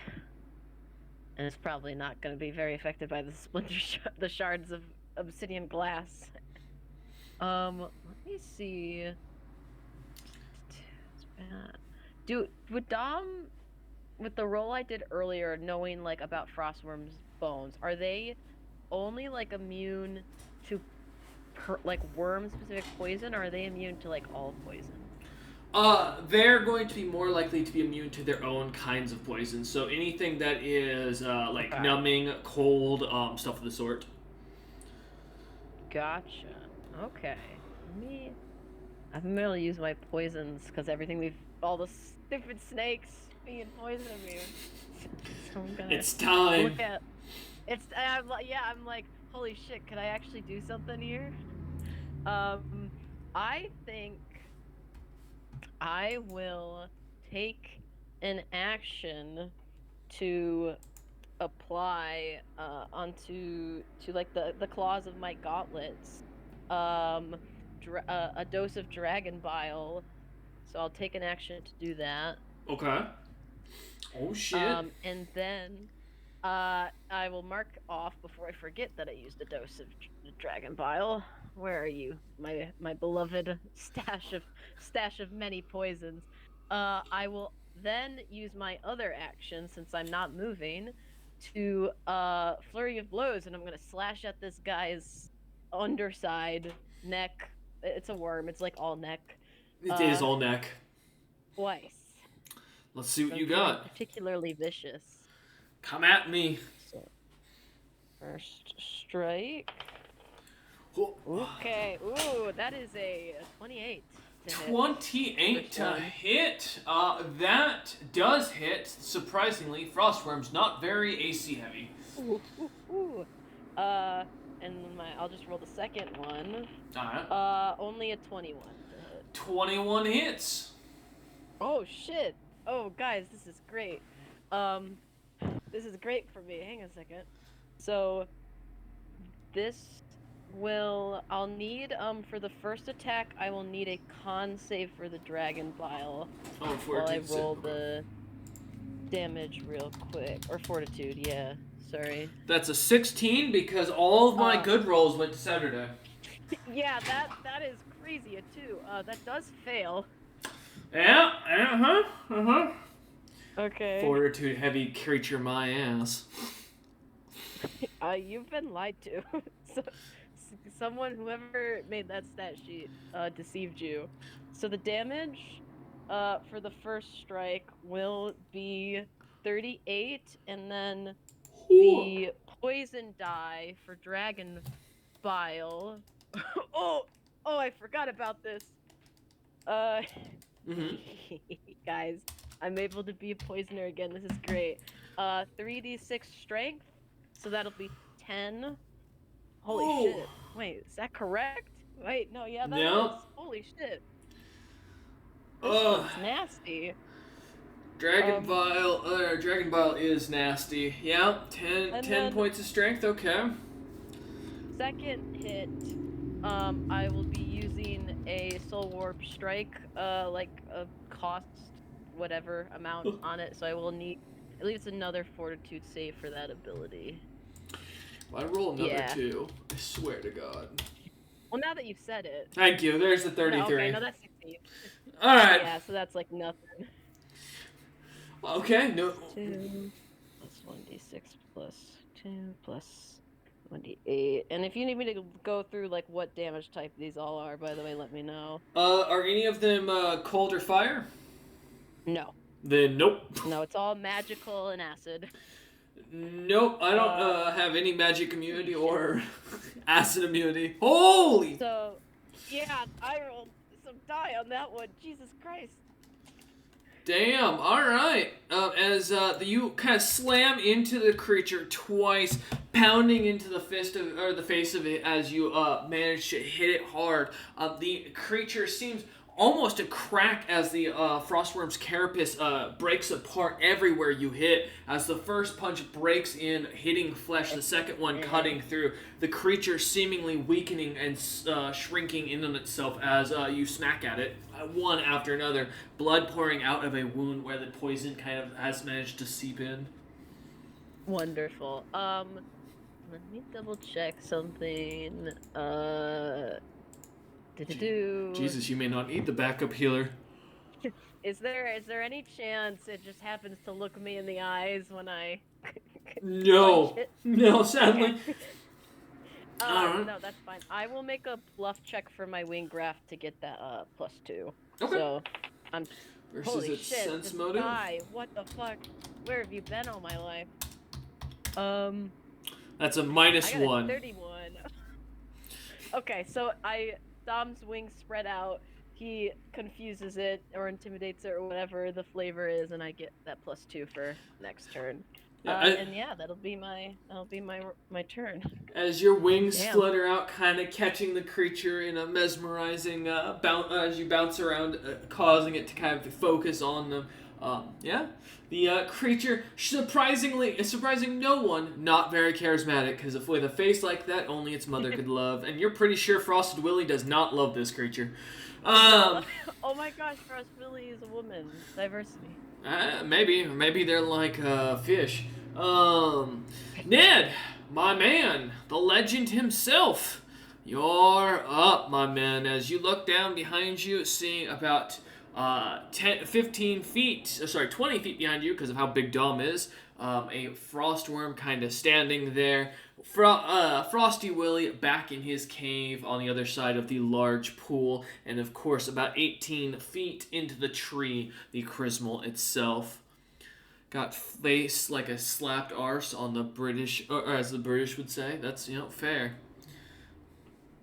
My wife actually just called for my help, so I will be. All right.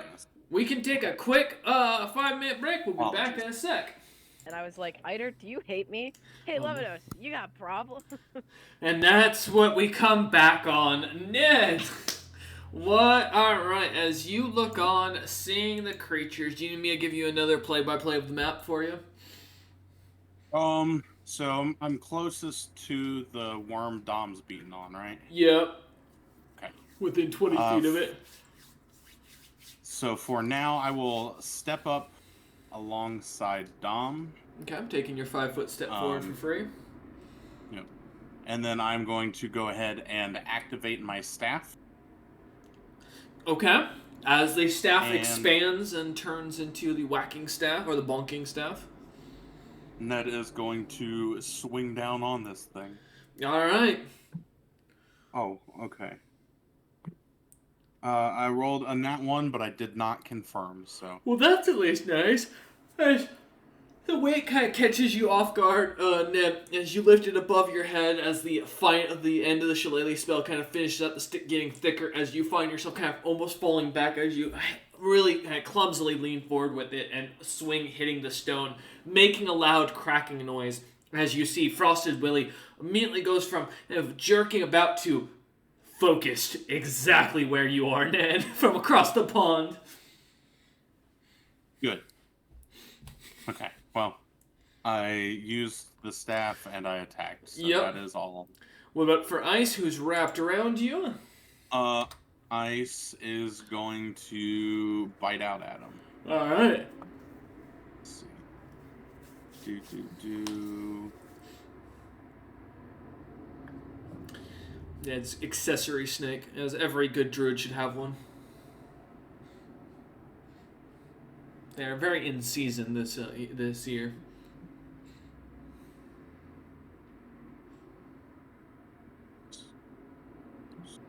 Isn't it Year of the Snake in the Chinese zodiac? Feels like it. Pretty sure it actually is. All right, let's see. You're the cock because everyone's getting fucked. Right. Credit to the Brittany experience there. I would not have put a live python around my neck. I would gladly. Yep, no. Fucking snakes are dangerous bastards and they think monkeys are food. I'm good. Does a 12 hit? 12 does not hit, sadly, Ned. All right. What about our second my attack? second attack was another nat 1 not confirmed. So Oh my God. dice Oh my waited God. till combat to kill No you. more physical die. Yeah. Well, the moment he's gonna switch over to like Avray or something, he's gonna get like 3 nat 1s, and that's gonna kill him. All right, Ned, you're hereby ordered to no longer use that dice. They're banned. as we go back up to the top of the initiative, as Aider looks on at his compatriots worryingly, watching the Two results of different this extremes combat. going on. Yeah, right. As the Frostworm gets smacked by Dom, and Ned struggles to hit anything but smack the ground. You know, Ned's trying to lure big old Frosted Willy over there closer. That's the truth of it. You don't realize Ned wants the big kill. He's here for the proper fight. And he's going to get it. As Willy is going to use his ability, or his lair ability, to launch himself out of his lair. As he has grown way too big for his lair, and that was half of the gag. As he climbs out and spurts himself into the water, wrapping around the entirety of the pool, as his head sticks up, and he ends his turn, as that's technically a full round action for him.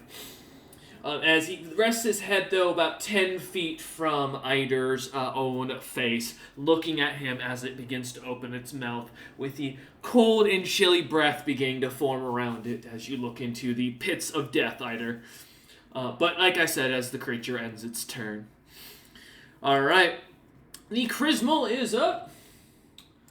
And kind of seeing what Eider is doing, is going to make a balance check to see if he falls his ass back down into that thing. Or wait, how does the spell work? Is it a save each time, or is he still under the effect each time? Save at the start of his turn if he's in it, or when he enters it. Okay, so he is still within it, technically. Yep, so he saves. So I have to make a save. Alright, cool. And what was the save again? It's will or reflex? Or fort? Reflex. Reflex, thank you. Ridiculous, plus 12. Fucking god, that's a 28. Cool, he takes half. Oh, thank you. I'm happy I take half, because Lord knows I'm going to need it. That is 20.5, and this is the acid spell, right? Yep. Cool, so that's 21 points of damage. And for the bull rush, I think I've... Let me double check. So it's a 4. But I get a minus. So it's literally that. Okay. Yeah. So technically, because I haven't moved, I get +1. Did not help. All right. So that's an 11. Does that? I assume that fails once more, and I'm going back in the air. God, fuck, go away. Can't make any moves. I'm gonna actually make a jump check. Fuck you, I'm getting out of this shit. Can't whatever is involuntary movement. I know. It's I gotta do tumble and then wait, what's the spell exactly? I need to read the spell effect. Oh, it's using the Cobalt Dragon's Breath effect. Sounds like. Yeah, no worries. Top Take your of the time. last hope races. Alright.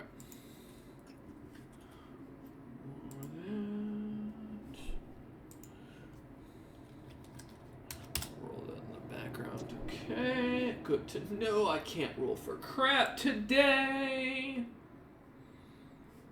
Let me see. Cool run.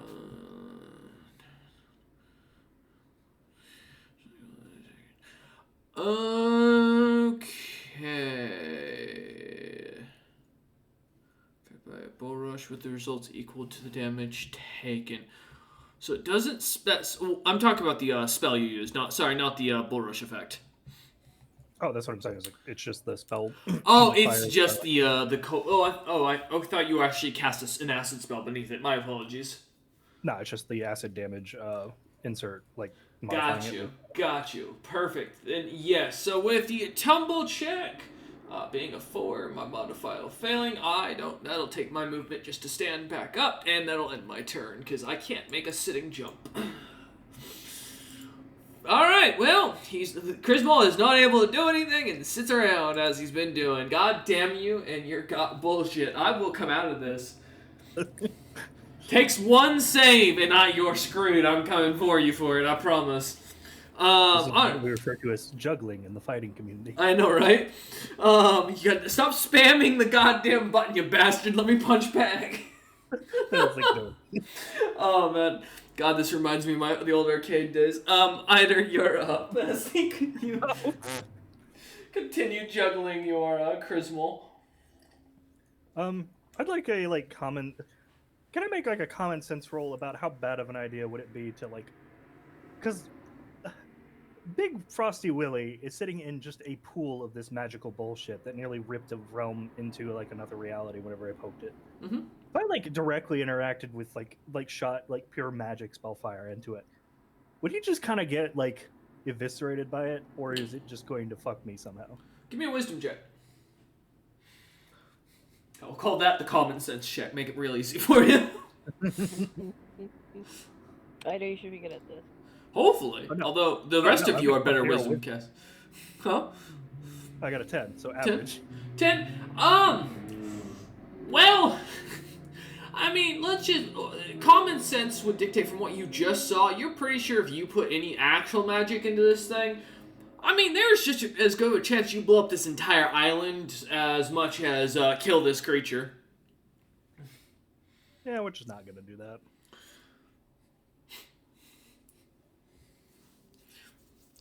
Yeah, I think I don't do that. Well, I mean, I won't say with a 10 that it's necessarily a bad idea, because, I mean, technically, it would kill the creature, but you're pretty sure that luck, it would have to be on your side for that to succeed. Yeah. Part of me is tempted to put another cloud above the Chrismal, so it has to knock back and then gets knocked back into the other one, and then gets knocked back into the other one. That's horrible. But I feel like you would just fucking kill me on the spot if I did that to you. Oh, don't worry, you're about to feel something here in a second, so it won't matter either way. Do as you wish. And then Willie is 10 feet in front of me, right?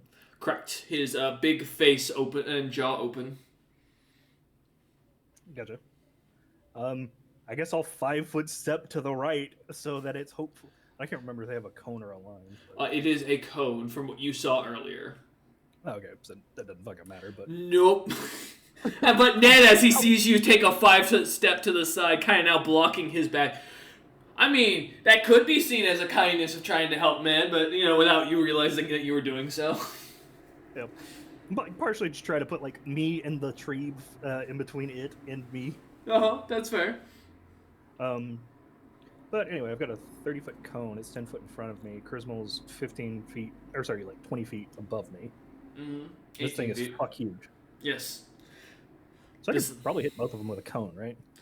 Aimed in the same direction, roughly, yes. Okay. Yeah, I'll do that. Okay. Have them both roll reflex saves. Well, it's shocking. Frosty Willy does not have a very good reflex save. A -4, you say? Yeah, no, he is a gargantuan creature who is not very good, but the Chrismal got a 24 for the reflex. That just barely fails. Oh, of course. 61 points of acid damage. Oh, Jesus! The Chrismal is burning and is smoking slightly on fire. Cooking this thing like it's in a frying pan. He's flipping it like a pancake. Hey, no, I'm chemically cooking it like a ceviche. Frosty Willy looks unfazed as the acid just kind of goes into his mouth and he seems to kind of swallow it. Is it unfazed as in it didn't do enough damage for him to give a shit, or just he didn't? Yes, correct. The first one. Okay, I was like, hold up. Usually, I'll usually outright make that clear, but unless he's hit around half HP, you won't start to really see much damage to the creature. So tanky. That's fine. I was just shitting myself for a second. I was like, oh. Wait a minute, that's 3 damage types you're immune to. How many more are you gonna have? He was like, all right, time to pull out the trump card. Force damage it is, fucko. You gonna say terror damage there. Damage. All right. As you shoot, though, your cone blast at the creatures, what else would you like to do as you see the Chrismal take the damage, kind of burning as it does, and while the Frostworm kind of swallows it whole? You haven't moved, technically, so... Did your common sense roll? Yeah. I pulled the cord to replenish some of my spellfire. Okay. and it's out for the rest of the combat. So that's gone, and it's gone. Yeah, I'm gonna walk up to the Frosty Willy. Okay. Just to like get in melee range of it. Take a 5-foot step forward. Mm-hmm. Oh shit! I did take a 5-foot step. Yeah. It would have changed the ability for me to do the cone. Could have just like turned that into like a full movement to get. Yeah, the rest I'll take that. That's fine. Okay, thank you.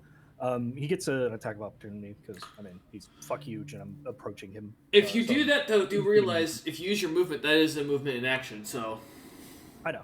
Okay. I'm saving some of the spellfire in case I need to start using Sanctuary, and not just dumping damage into it. Okay. So, trying to like disjoint the things that he has to pay attention to by getting right next to him. Wow, did I really roll nat one? Oh, here, let me. That one doesn't count. I rolled the nat one though on with a third. A 13. Okay, so I do not fail on the opportunity, or I do not nat one on the opportunity attack a second time. But as you move up towards the creature, it is going to take a chomp at you as you take a step and try to get within axe range. Yep. Thankfully, I managed to duck just underneath it, but Yep. realized, oh no, this motion. Yeah, as you see a little bit of your hair kind of go flying off as the creature's tooth catches it, and it is like a razor sharp knife as you get a nice little buzz cut. All right, that'll end your turn because it's your movement in action and common sense check. Correct. All right. The huge frost worm playing around with Dom and Ned is 2 more rounds away from getting its breath attack back, as Dom and Ned kind of take note of that. However, bad news for Dom and Ned. This creature is just as good at grappling and drowning as it is at breathing cold damage. Dom, come here. Me and you are going to grapple. Hey, buddy. I took 10 from its strength. I at least have a fighting chance. Oh, that is a good point. Thank you for reminding me about that. There we go. So I do lose Yes. 10 to my strength. That is a 30 for the grapple.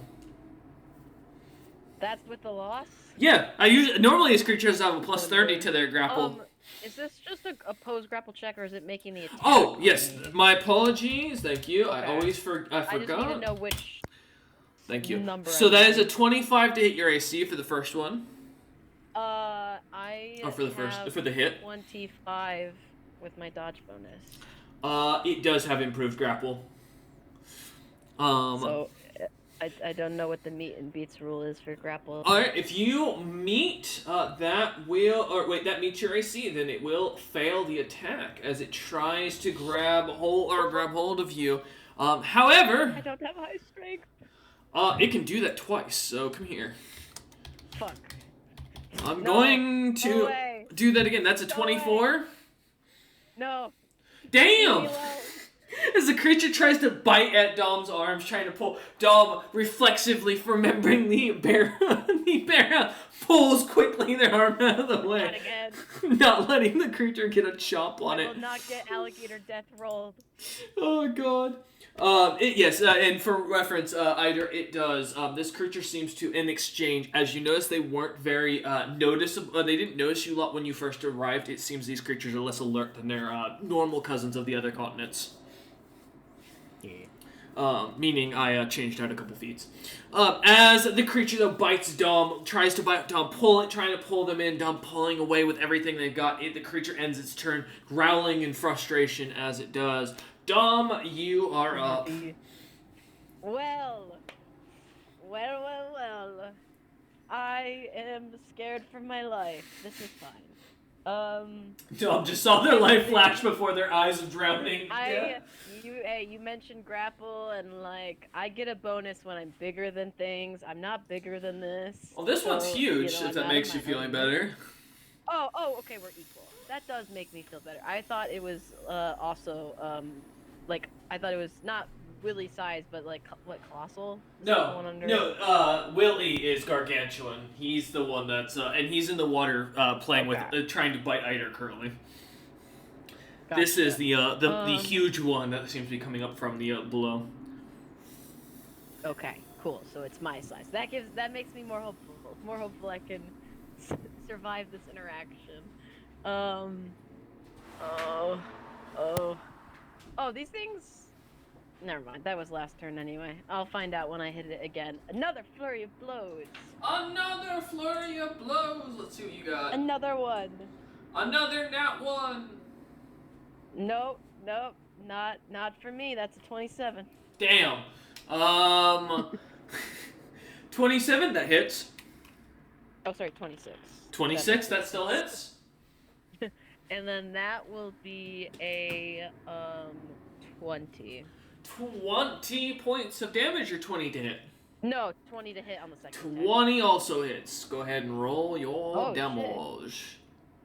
All right, if this doesn't kill it, you know, I might have to start worrying for myself and the position I find myself in. But alas, you'll be fine, probably.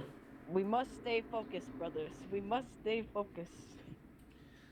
Exactly. Well, that's a +2, not a +1. Get that right. Thank you, Beyond 20. I didn't mean to roll it twice, so it'd be 42. 42 well, points? I did hit the second one, so it would, yeah, like both damage, I guess. Same dice. Alright. Wait, which one is it?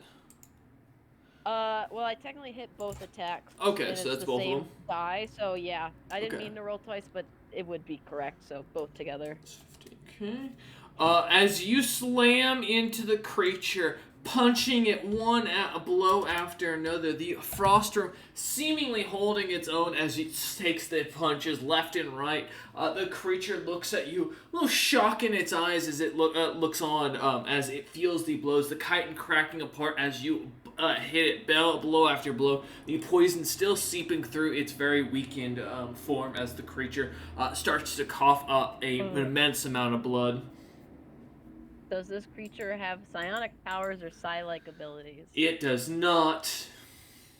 Damn. I know. I forgot to check about my tentacle. It's alright, no worries. Anything else, though? What else can I do? What else can I do against this creature just because I hate it? Because I despise it. That would fuck up Ned, so I can't do that. Please do not fuck up Ned, that'd be a bad idea.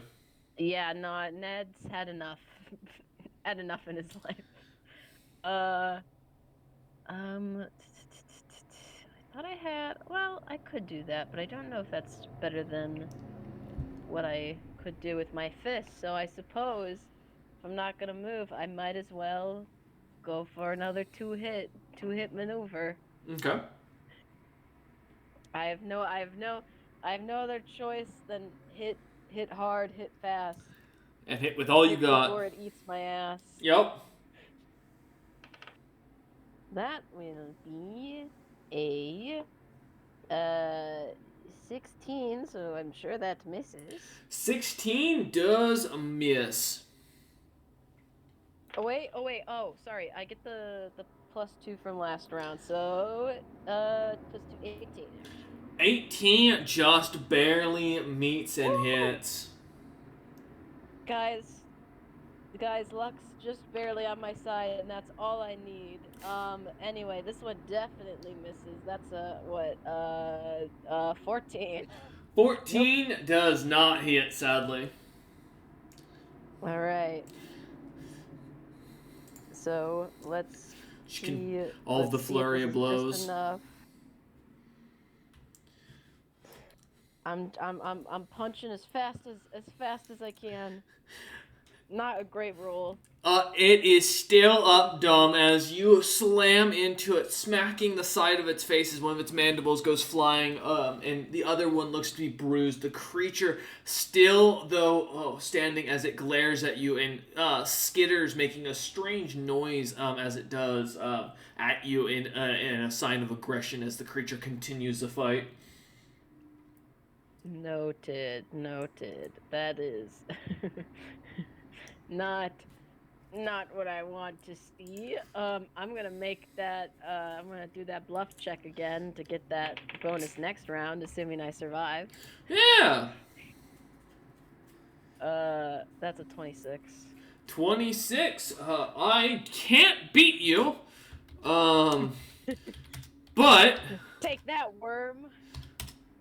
Technically, no. I have a negative modifier. Technically, oh no, that's a sorry, it's a 1, not a 2. So yeah, no. As you manage to kind of dance around the creature, it's the glimmering of your wings kind of catching the creature's eyes once more as you distract it. All right. As Dom lays in. Should I catch its eyes? Yes. Well, no, I said your wings catch its eyes. Ah, shit. Yes. I almost got you. As Dom kind of bounces around, their wings glimmering and punching into the creature as they do. Ned, as you watch on, the creature looks to be on its last legs. What would you like to do? Get it, I'm Ned. gonna try to whack this motherfucker again. All right, let's see what you got. That is a 28. That hits. Sweet. Let's see. And this is just Ned is swinging down with his staff, normal like bludgeoning side. Okay.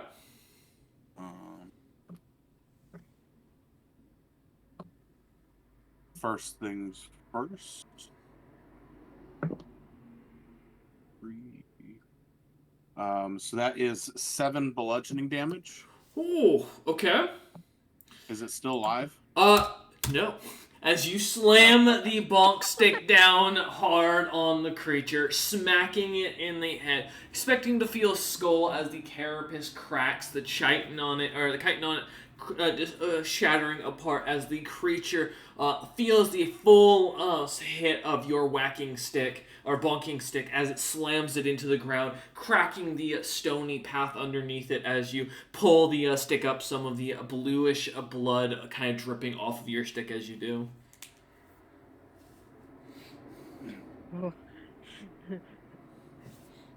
Good job, Ned. Ned gives Dom just a little nod, and then Respect. how far away is the big one from me? Behind you, it would be about 10 feet in total with where you stepped. Okay. Oh.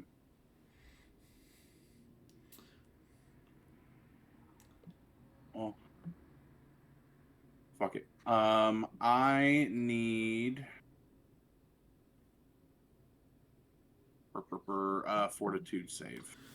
Oh, really? Ooh.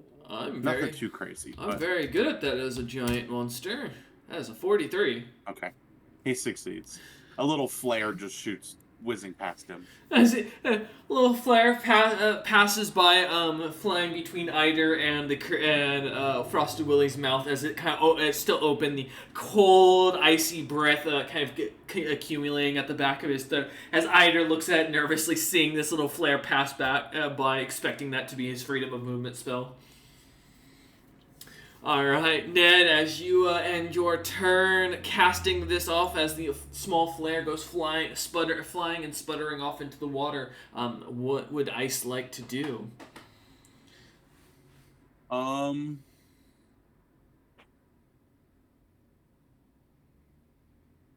There's nothing within reach, really. Nope. I think he's just gonna hang tight right now. Alright. I thought you were gonna say hang 10. I was gonna be so excited. God damn it. Snakes don't have toes. Alright. Surfboard. As Ned kind of watches, smacks down on this creature, killing one, shooting off a spell quickly, though unfortunately too fast to get the thing to work properly as the creature seems unbothered. Ice kind of holding and watching as they stare at the massive mouth worryingly. We head back up to the top of the initiative with big old Frosted Willy as he opens his mouth to unleash his breath weapon. I need a reflex save from all 3 of you. As unfortunately, it does not work in the opposite direction due to the fact that Eider is shorter than Ned and Ned is shorter than Dom. 15. And 15 fails. Oh my gosh. This die is not wanting to roll. Eider, what about yourself? I'm doomed. Okay. As natural. I got a 12. I don't think. Nope. No, it doesn't. have anything bonus-wise. 26. Dom, you almost succeeded. You missed it by 1. Wait, let me check that I didn't math wrong. Let me check my item. Yeah, feel I'm free. desperate. No, yeah, make sure to look it up for a second. I'm looking at all my graphs. I'm looking at all my feats. I'm looking at. Quick, run the math. Ref. So, while Dom does their math real quick, for those who fail, you'll take 70 points of cold damage. As big old Frosted Willy lets out this roaring blizzard out of his mouth, flowing out as this cold wind hits all of you. It is horrible, as if you're being smacked in the face with sharpened hail, chunks of ice itself. Your skin beginning to tingle and dry and freezing in place. You begin to feel the frost burn on your body as this creature continues unleashing this cone of cold. As it finally closes its mouth, looking at the three of you, it readies itself for another. However, it ends its turn as it takes a full round action. Ned does not look good, in case anybody wondered. Alright, let me roll for his thing. Oh, well, that's unfortunate for you, Lot. I only lost it for a round. Alright. I did not get any bonuses. So No. I also would take the 70, correct? Make sure you check your cold resistance armor. This is Yeah, what Eider made it for. Yeah, but I mean, like, that's the damage. Correct. The 70 cold, yep. Alright. Not good. As Frosted Willy lends its turn, giving a deep chittering as it does, its mandibles moving about as it watches with fascination. The Frosty, your body's kind of slightly frozen where they stand as it ends its turn. The Chrismal is up, and you are a fucking bastard, Eider. Alright, let me see. Another bull rush check. 38 damage first. Alright. Roll reflex. Well, I don't need to anymore. As finally the acidic cloud begins to burn the creature, the Chrismal shattering as its body melts away from the acid itself, unable to continually take the torment. The pieces of it begin to crack and the body goes limp, colliding with the ground down below. It dents the ground a good few inches in as it collapses. Oh! Also, you good over there, Eider? Yeah, I'm fine. Okay.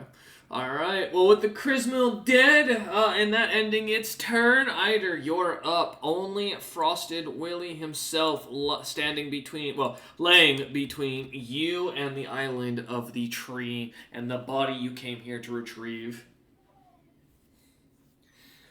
Yep. Well, it's time to cut and run. This thing is just gonna kill all of us if it breathes again, and it's about to. But I don't really know that. But it's time to leave. It's time to run for it. Alright. Yep. So what's the plan? Because you need the body, you know that. That is part of the quest. You have to go collect it. Yep. I would withdraw, but it doesn't fucking matter because I'm like well within its threatened area, so it just gets to up attack me no matter what I do. However, it can't use its cold breath again, so at least, or it can't use that as its opportunity attack. So that's at least nice.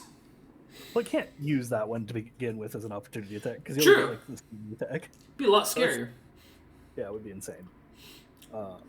So I mean, roll it because I'm gonna go grab the body and start trying to lug it and yell for us to get the fuck out of Dodge.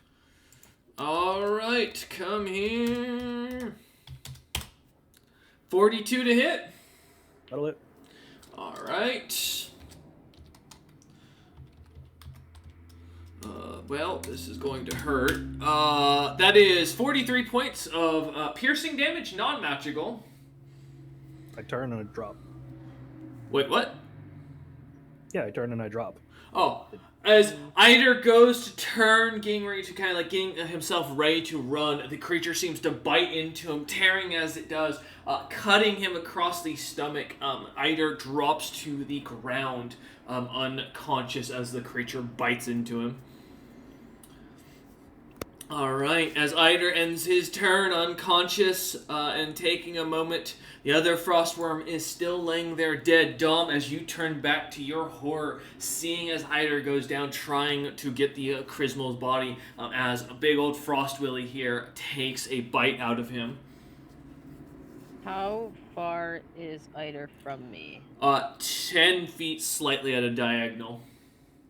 Oh, good. He is within my reach. Dom sees him drop, and I will take an action to reach into my bag of holding and take out the potion of cure greater est wounds I saved from the dungeon, and I'm gonna force feed this motherfucker. Let me roll the heal for that. I kept this for such an occasion in which the party leader might tragically die. It's not good to bet on your party leader's death, but, at the very least, I imagine Eider's going to very appreciate this. I think he still had at least one bounty at this point. It's too late now, The but world if you leader- dragged him close, I could have saved him. It's true. do you- But, hey, the healing might get him wanna- back up to do what he needs to The do. healing might be bad. I could get 3 ones. Well, we'll find out. It's up to you. Avada-kedavra. Alright, 27. And this was which health potion? Remind me? It's the cure greater est wounds. It was like Oh, the special yes. one from the one dungeon with the why am I forgetting? No, I remember the Destiny's Lord. Was it what? If I Yes, remember Destiny correctly? Lords, and then Mhm. there was all those demons fucking with Kez, and Yes. we made an enemy out of a rat. A rat person A rat and their family. dog. Alright. Eider, as you feel yourself go unconscious, everything going black, for a moment finally getting that crafting spot you always wanted, waking up to a beautiful workshop, people that are happy to see you, a glowing home with monster parts that are just stacked up, and a workshop for yourself to work in, and every tool you could ever want. And as you begin to see this, feel the joy of an afterlife you can truly enjoy, suddenly you find yourself waking up to the taste of kind of root beer and cherry.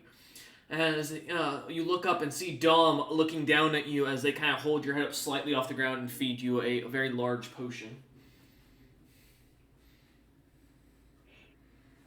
Not yet. And I will turn to Mr. Willie, the Grand. Mm-hmm. Debating. Dom, give me a spot Debating. check. Oh, spot check. I'm good at those. Where is? Let me view sheet. I believe. What's my spot now? It increased. 23. Okay. I'm gonna spot you, Justin. As I'm gonna do you look about over towards the edge at the very bottom of the water, an individual seems to stand in glimmering onyx armor with the symbol of Ella Ugbo kind of emblazoned upon their chest, a shield on their back. As they kind of seem to be leaning over one of the pools and grabbing liquid out of the vial, or grabbing liquid and putting it into a vial. It's almost as if they look identical to Kez. Hmm. Now we'll see if Chastonius himself is actually still there. He is, as he has been awoken. As you see the person down there, they look to be another adventurer as you catch their attention, Dom. What's they're just getting fucking Water out of the hot spring. Yeah, just grabbing a vial of it out of the hot spring. What are you doing? Like, just is completely taken back by just like the audacity to be chilling while there's a bunch of monsters like right in the area. What are you doing? Did you just look at Fighting the for water? our lives. Okay. As Eider kind of gets up off the ground after being chomped on. Good. Well, You clearly should not. vacate the area. Probably, because once it kills us, it's definitely coming for you. Oh, monsters hurt me. Don't worry. Oh, wonderful. As you look over, Kez and Zek enters the initiative at the end.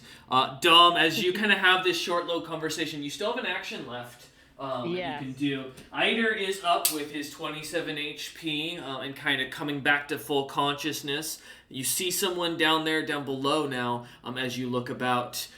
The Frosted Willy seemingly not noticing him and not even paying attention to him as he focuses on you. What would you like to do?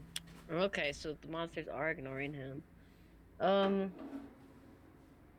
debating if I want to get close to the Punch Willy and Grab the hope to body. distract him from Eider, or if Eider I- whispers up we need through like a closed eyes and we need- says, "Grab the body." frostworm bones, and I don't think I can carry the Dom, frostworm. I will make a clarity. Just to note, you were told outright that you were coming here for a Chrismal. You were not coming for the frostworm. You guys had assumed that you needed the Chrismal or the frostworms. And when you had asked Scartsmander what you could, when you asked the question, you had specifically asked him what could make the poison or what could make this poison. And he suggested something completely that didn't make any sense given what the frostworms were. So, but yeah, Okay, so you we were don't told. actually. Nope, you just need the body of the Chrismal. That is on the center island, currently with the Frosted Willy in between you and the body. Noted. I do have a quick question of clarification before I grab the body or do whatever else. For one of the abilities that I got, you said it functioned like Deep Slumber, and Deep Slumber says it affects 10 HD of creatures. Is HD hit die? Correct. Yes. And this creature, I can So tell this you, one- has well more Yes, hit die has than way that. more. Yeah. Cool. I just wanted to clarify for my sake because I never asked about that. How heavy is the Chrismal? How heavy that guy? I think you can just shove it in your gauntlet because Wait, it's a actually, medium. would it be an item interaction? You had to shove him in my bag of preserving. It would be an interaction, so take an action. So I couldn't Not do do- an attack. Correct. that's- You already have used an action to feed Eider a potion. No, I'm just gonna put this like as blatantly as I can. This thing has a plus 30 to attack. It ate 70 damage without know. flinching. We are not fighting would- this. you know- We are leaving. I could get a 20 on my splinter shard, and its reflex is really bad, Levitos. It wouldn't be able to save against. I will say, We're Dom. running and doing that if we're trying to do that. We're not standing and fighting.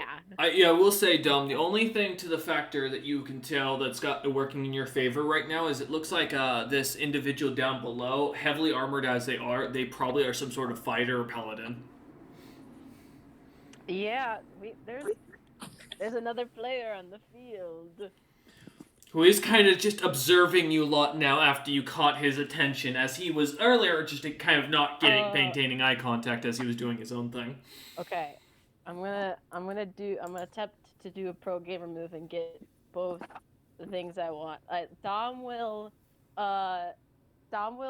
shove the creature, the Chrismal, into my bag of preserving. I'll use my action, but So- as just a free thing. You will have to, Dom, move a total of 30 feet to get to where the Chrismal fell, and it is it is behind Willie. Okay, Yes. Buddy that already makes me made an want attack to of die. opportunity. He did, so he can't make another one. That is correct. Oh, you want me to be in the belly of the beast? Well,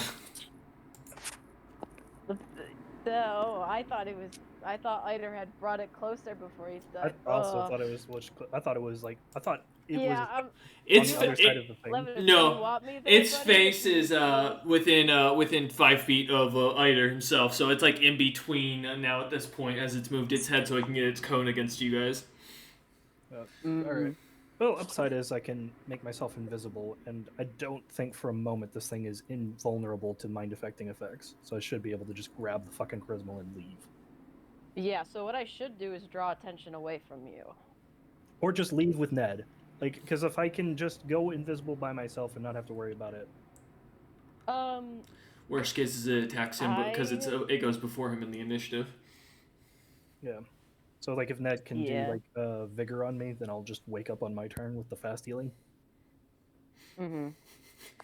As you realize, Dom, Eider is planning to semi-sacrifice himself to get this done. He is full serious at this point. There is no more laughingness to him.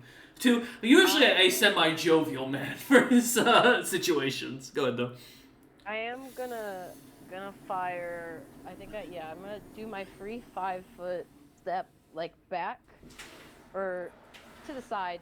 No, actually to the side, just so I'm not like directly behind Ned, so we're not in a line directly. All right. Just spacing out a little bit. Also gives Ned the ability to run the fuck away if he wants. Okay. I'm gonna go, hey, over here, and I'll fire Splinter Shard. I'm just aiming to get the shards on him, but as far as area goes on the worm's big face, I am aiming towards the eyes, just to be a bastard. All right, let's see what you got. Okay. That's off the desk. That is on the desk. So, my bonus with the sling, that will be a 24. You beat the called AC. Woo! Okay, I'll need the reflex save for the shards, and I will get the sling damage, which is nice. And I need to roll Okay, for... I need to roll for the amount. Come on. That's a 2. Come on. Oh, motherfucker. You've been so good to me up until now. Oh, well. Okay. I got... Yeah, that fails the DC, and then the shards, so I'll just roll all the damage together just to make things easier. So the sling itself is at 1d8, and then I got 4d8 shards. So that'll be 22, and then it has 4 worths of the bleed. Alright. So I think it'll take, 8? 8 on the start of my turn? Yes. As you, one sec. Let me put, so I can keep track of that myself. Alright. As the creature, as you toss the shard over at the creature, smacking it in the eye, the creature seems to kind of screech out as its attention immediately drawn over towards you. Anger in its eyes as it reaches half HP and auto recharges its breath as it begins to cough up blood. Yes. Yes, it does. Does it meet my gaze when it looks over at me? It does, but it's fear immune. Like, it would have been so funny. This creature is too big and too mean to not be. I'm also big and I'm also mean. Dom, as you end your turn, seeing the shard kind of reappear into your sling, as you grit your teeth at glaring at the creature as you do, it seems to be focused towards you completely. I look at Ned, knowing what's happening, and I look at him just somberly and go, I'm gonna get Eider and grab my corpse on the way out, and then I just like hunker down and I prepare to get fucking blasted with cold. Dom, basically telling Ned to get the fuck away from me. Dom's about to get magic blasted. It's gonna be nothing left but bright light by the time this is done. Of friendship will power me through. Dom just stands out, opens their arms wide, and starts singing a prayer. Stare at the creature, wait for the creature. Alright. Welcome the cold. As Dom ends their turn, prepared to be the martyr to keep Eider up, Ned, you are up next in the initiative. What would you like to do? Well, Eider already knew what I was gonna do.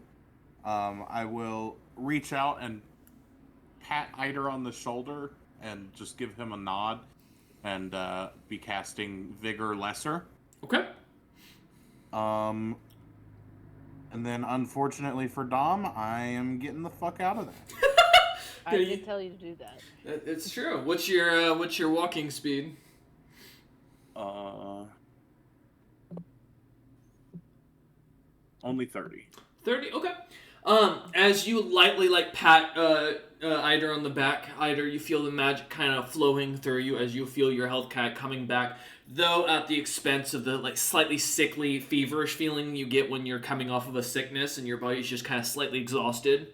You begin to feel the kind of slightly chill from it, but knowing full well it's better than dying, you kind of openly accept it as Ned begins to raccoon run his way down the path and kind of winding about as he does. Ned, are you going to just jump over the water, or are you going to take the normal path and not risk the chance of falling in the water? The normal path. Okay. And then I also wanted to see, I know probably not, but if I was able to drag the other thing on my way. The Chrismal? It is on the island. The worm? Yeah, the dead worm. How much can you drag?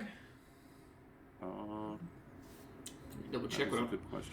Let me see what a frost worm weighs these days. Quick, have ice help?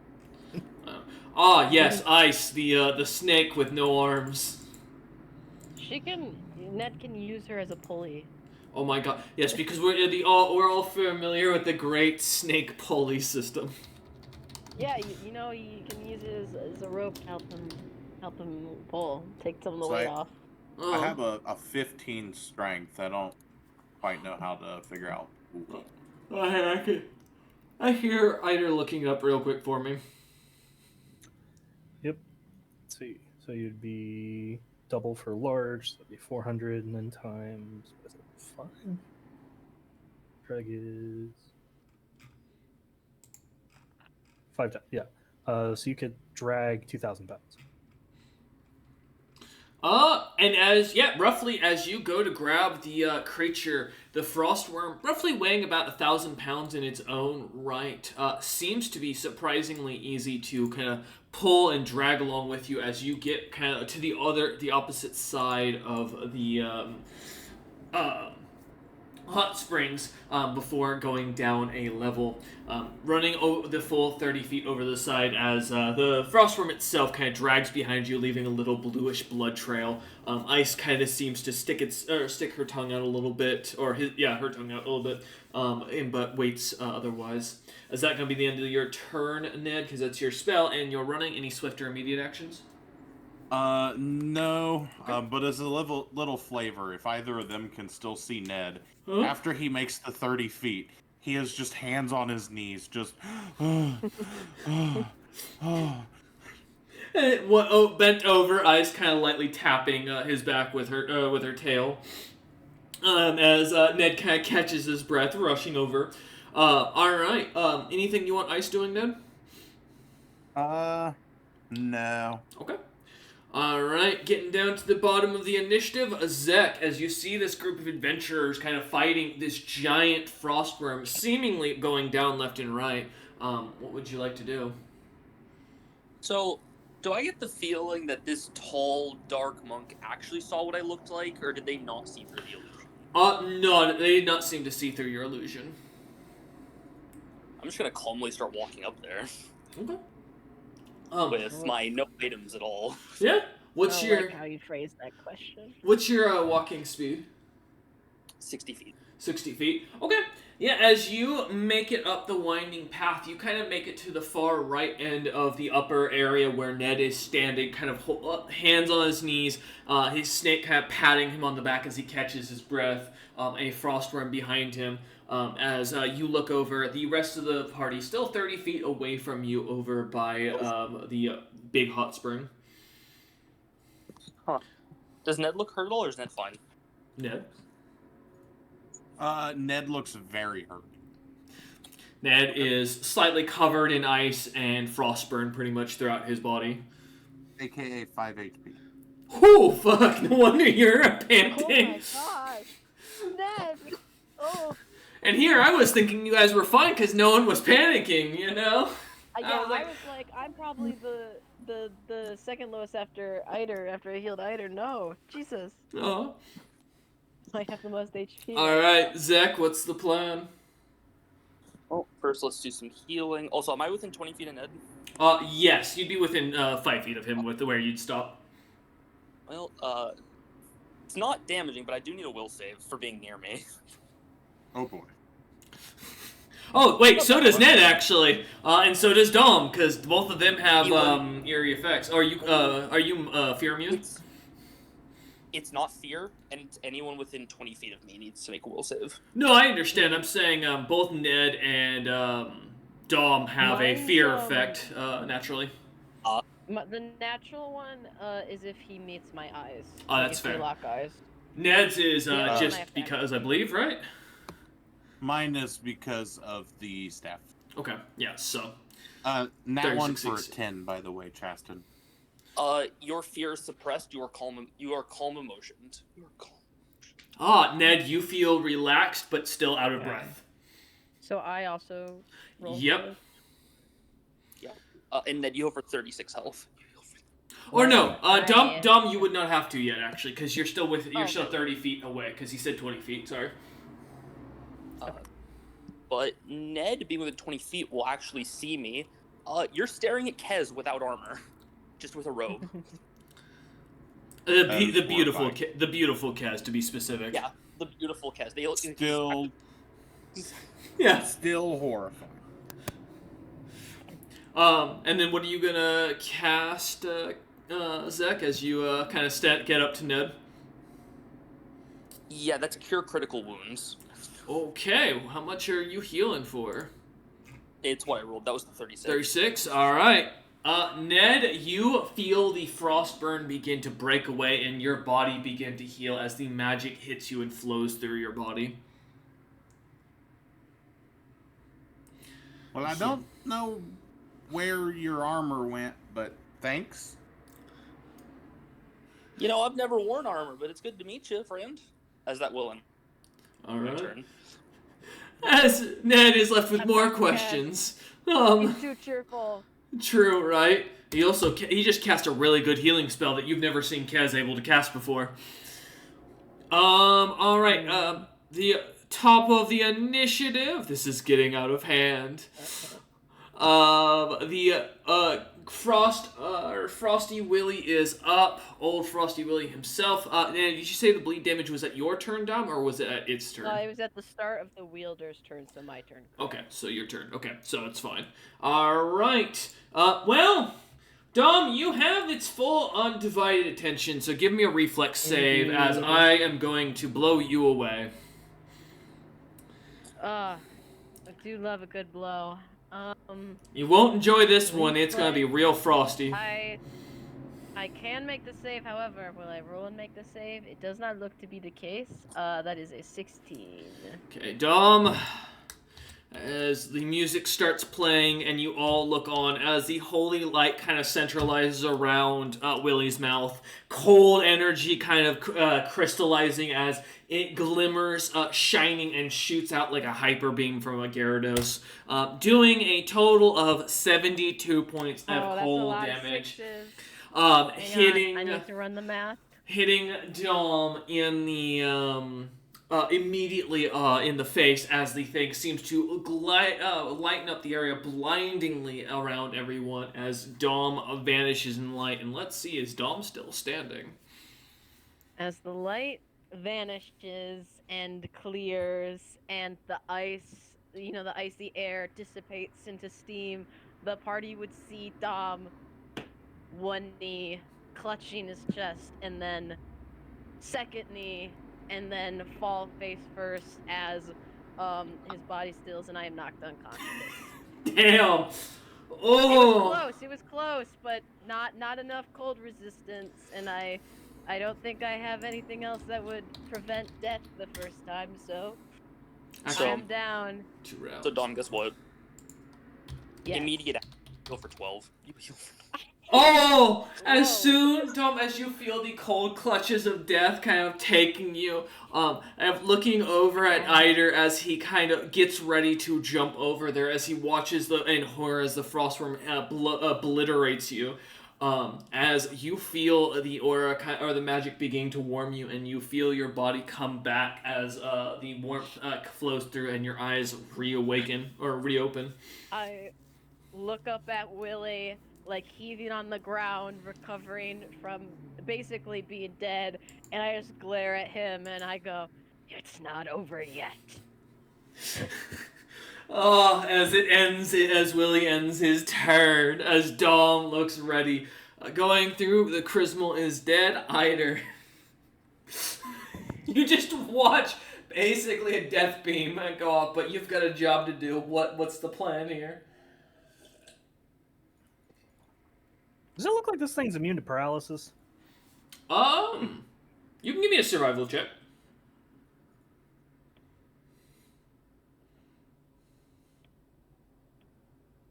Is it never knowledge anymore? Well, because you're looking for this one, not the textbook creature. If you want the textbook creature, you can roll knowledge nature, but clearly this thing is not anything but textbook as you are watching. This thing's a whole new kind of worm we're dealing with. How the fuck did I lose my character sheet? Did you delete your character sheet? No, not Oh my anything gosh. of the kind. Oh, okay. Not again. I was like looking around for my sheet and like my list of tabs, and for some reason I've just completely lost track Oh, of and it. Mm. Alright, time to oh, wait, reopen no, it, I never guess. Alright, no worries. Alright, let's see what you got. Or I'll see what's the plan. That's an 8. That is an 8. Looking at this creature, and based on what you've seen of the creatures and how many of them use paralysis poison, it's a pretty safe bet it's probably got some sort of immunity to it.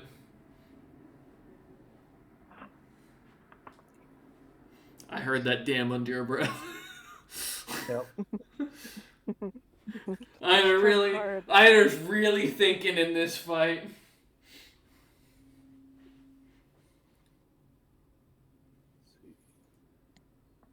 Yeah, for now I'll just like, secure the bag. Standard Okay. action, activate my armor to go like completely invisible, including to like all extra senses, as long as they're not fucking immune or like have any magical sight. No true sight, yep, sadly.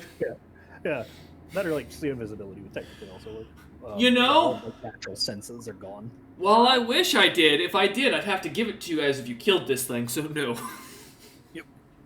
So just like poof, just completely invisible and inaudible. Okay. And just like run over to the Chrismal.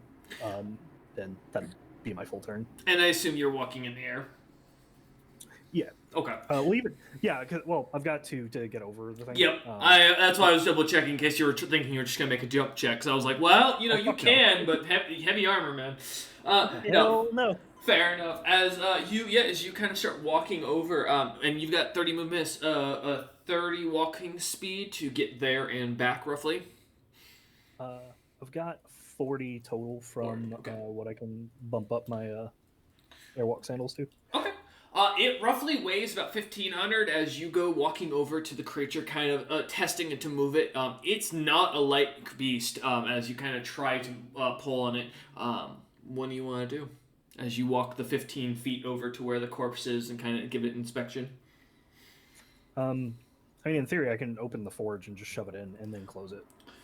True. With another round action, Mm-hmm. which thankfully wouldn't break the invisibility because it's not an attack. Correct. But it just like is another action. I don't have because it's a full move basically to Yep. get over there anyway, so I can't do anything else. So Okay. like, my turn's effectively over. All right, yeah, as you run over, kind of keeping yourself invisible as you do, looking the creature up and down as you start to plan, thinking about opening the forge and surprising Kez with this thing as you get a little smile on your face, the shock he'll have when he sees this. Oh yeah, editor's note. Reassign my Essentia. Okay. So I have 8 fast healing at the moment. All right, good to know. All right, and don't forget your vigorless. That's what it's from. Yes, no worries. All right, as you end your turn, Eider, up next is the dead frostworm. Don't worry, it doesn't have a turn, so Dom, kind of on the ground as you are, looking about, still bloodied, breathing hard, and still feeling the results of the cold death. Death is still creeping as your limbs are still frosted and numb. You are prone. What would you like to do? Mm-hmm. It's in 3x5. Is it still like an action to stand up from prone? It is half your movement, which It's is all- it's all your movement. Yeah. Movement. Okay. So it'll be your So movement action. Yeah, so I would take my movement action. I wouldn't get 2 turns. Correct. Or like 2 actions. Correct. I don't get 2 turns regularly. That would be crazy. Be helpful though. So yeah, Dom will stand up, and that uses my full movement. So I couldn't escape if I wanted to. So you know what I do? I line up a shot with Splitter Shard on its other eye. All right, come at me, dog. Oh, and it takes the 8 bleed. At the start of my turn. That's a fair point. Let me note that. Just you know, to make sure. Frosty Willy is officially bloodied as he coughs up his first bit of blood from the wounded eye. Yeah, no, Eider makes a good point, but that is up to you. Minor clarification: it should be 10 bleed damage because the first attack also, or like the initial attack, did hit it along with the shards. Well, I don't. Does the sling damage itself do bleed? The sling doesn't. No, it's just the shards. If I'm from what I remember, the weapon. It would just be the 8. No, all the hits do. So like including the first one. It was only 4 shards. I'm and gonna have to look 2 it up. points per shard. Yeah, I was gonna say. I'm It pretty just has sure. like the property. I'm pretty sure the bleed damage is only based on the shards themselves. If it says good large against, give me a minute. It's gonna take a second.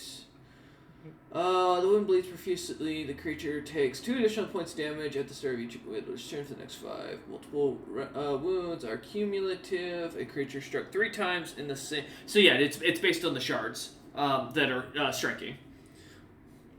So yeah, that's what the bleed damage comes from. Okay. So you're good.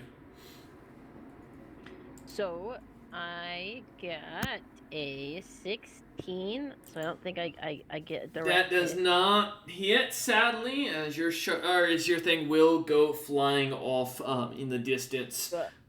Oh, do I not get the 30-foot radius still? Nope. When you do a cold shot and you miss, that thing's going Gotcha. wide and will not hit in this situation because you wanted to aim specifically for the eye. If you were just aiming for the general area of the creature, that would not be the case. So. Okay. Gotcha. Also, its head is raised slightly, so makes more. Yeah. So the sling shot goes like whizzing past its eye, and Dom's just like gonna stand his ground and go, come on, it's not over yet, and I'm just trying to draw attention, to still in my direction because I know Eider's over there somewhere. Well, you seem to have the old Willy, Frosty Willy's full attention as he's one eye is going. I've just realized that with Dom's new graft, I can see Eider when he's invisible, so I'm not aware he's gone invisible, which means from Dom's perspective, you're just up in his business. Right behind him while he's not even paying attention. So I will also make a bluff check with my wings to because I can. I'm gonna threaten the worm with my bird wings. All right, that's a 6. Oh, definitely not 25. Okay. All right. As you easily Like, managed to kind of catch its turn. attention, thankfully it was already focusing on you. All right. Yeah, I'm just reaffirming. Yep. I'm still like 30 feet away. It still has to come to me. Yeah, I will say the fact of Eider does have to do a little bit of an enchant to activate his thing. You would have heard that, and it is the same each down time. on the ground until That's I fair. stood up. That's fair. All right. With the end of Dom's turn, Dead. Ned, leaning over, breathing heavily. This Kez in fancy cleric's attire, seemingly a man of the cloth in truth, standing beside you, you holding on to this frosted worm. What's the plan here? Well, I'd say you got it. 1, 2, 3, pull! Yeah! And then Ned will just continue dragging this worm. All right, with your full 120 feet run, Ned is going to drag this thing all the way down and back halfway up the road. He is like Looney Tunes character, leaving nothing but smoke, or like a little fog cloud behind, shaped like him. As Ned goes charging off. Go ahead, Ned. Does Baloo see me coming with a bunch of food and help, or does he continue to watch? You know what? Let me... That's a lot of good word meat. Baloo will help, actually. He will assist you and take the worm from you as he'll bite down on it and carry it himself following after you. He can run 30 feet faster than you, so... Oh, yeah. Alright, as the two of you start heading into the forest and running off, I assume Ice is going to hold their action in case something pops up? Yep. Alright. Zek, still 30 feet from the party. 20 feet from Dom, technically 40 feet from, or 45 feet from, actually no, technically with where Eider jumped, Eider is now only 25 feet from you, from across the water. What would you like to do? Friend, I can only heal you so much. You should probably run. Like, talking to Dom. As I'll start, like, walking towards, Willie, actually. Okay. Oh. Yeah, as you kind of climb, or kind of walk past around Dom and walk up to the mount, or the little, like, stepping up to Willie's face, he kind of turns and looks at you with his one good eye. We're gonna see if my Speak with Animals effect works on magical beasts. Ooh. You there, friend? You alright? Can help you out if you calm down.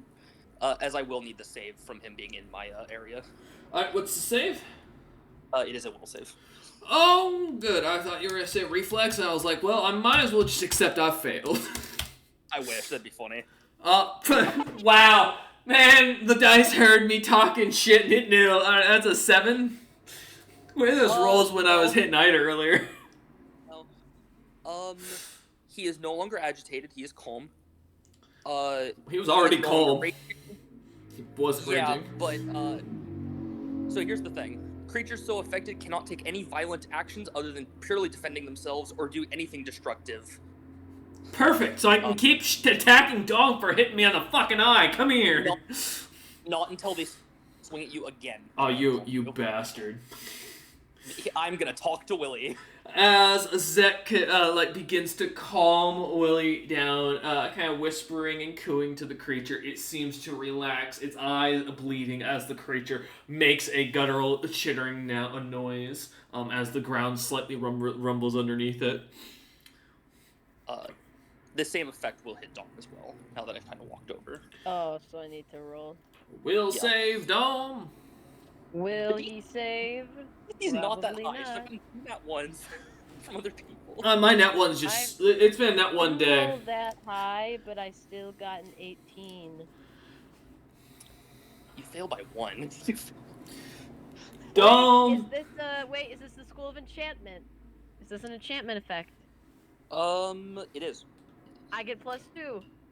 I save. Nice. I don't want to be calm. I'm angry.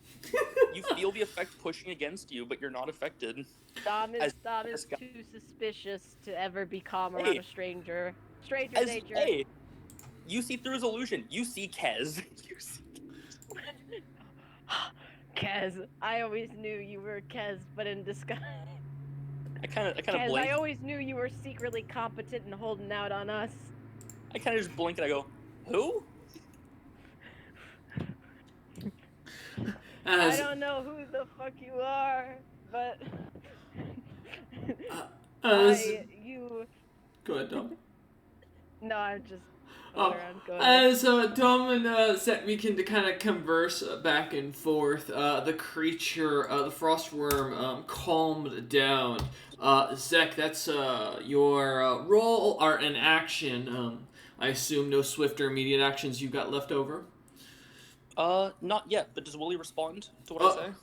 I mean, he calms. He doesn't try to bite you as soon as you walk up, being quiet and calm.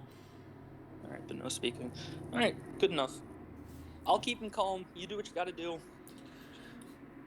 Alright, as we go back up to the top of the initiative, Willie is going to calmly turn his head, look at the Chrismal, nudge it with his face.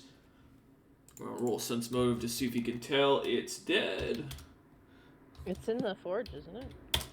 Nope. Eider has to do it next turn. Oh, of course, of all the times I roll a nat 20. I'm sorry to do this to you, Eider. You know I don't want to be a dick. I'm just playing to the monster. Willie is going to open his mouth and is going to swallow the or going to bite down on the Chrismal and try and swallow it whole. As he takes it in his mouth, thankfully he can't swallow until his next action, as it's a movement to move over here. So, well, fucking time to ring the bell, I guess. He puts it into his mouth and kind of like ends his turn. Tell him to drop it. All right, the Chrismal is dead. And still can't do anything. Eider at the top of the initiative as you're invisiblenessing the Kaz standing over there near Dome, calming this creature. Now the creature calmly coming over here and biting and seemingly putting in its mouth your prey. What's the plan, Eider? Oh, for fuck's sake. Is this thing's body still mostly in the fucking water at this point? Yeah, but about 20 feet of its top of its like the head and neck. Alright, we're gonna see how resistant it is to electricity whenever he's submerged in water. Ooh, you're gonna shoot magic towards the pond? Not necessarily. So there is a thing that I have not used because I haven't fucking needed it in forever called Lightning Gauntlets. And it's just a supernatural ability that I can use to deal fucking lightning damage. It's just normal shit, basically. It's not spellfire. Good So to know. hopefully it doesn't react with Benjamin Franklin with his kite. Yeah, right. As he pulls out his, or as Eider quickly flips to his other scale, I guess would be the good way to put it. The glimmering of the yellow as the gauntlet lights up the armor, it kind of glimmers. Yeah, just reach out and touch him. All right. Go ahead and roll to see if you can get his touch AC. Huh? It's the flat-footed touch AC. It still works. Yeah, it doesn't matter. My modifier is the same either way. I guess that's fair. And that's a 27? Yep. That is. 14 lightning damage. Alright.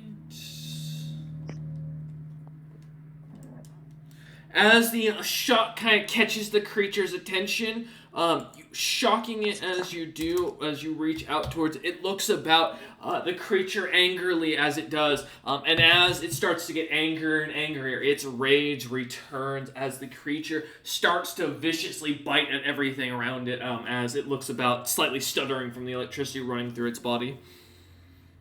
Gotcha. Don't suppose the water exposure does anything to it at all. Unfortunately, as you look on, the water seems unbothered. As you look down and see, the electricity seems to dissipate inside the water, almost causing little bubbles to pop up. Gotcha. Well, it was worth a try on that one. Alright, time to do the last bit of Spellfire energy. Hopefully, we'll see. 22 beat his touch AC. It does. Hooray. It's the plan.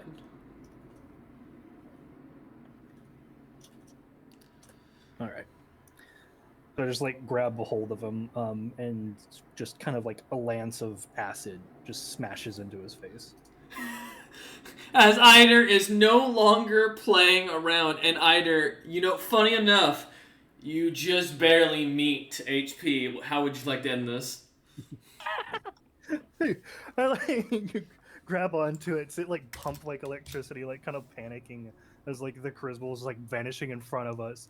I just think to all of the taunting I've gotten by all these fucking Morans for the last weeks and months of my life. To say, you know what? You want to see something fucking great? I'll show you fucking great.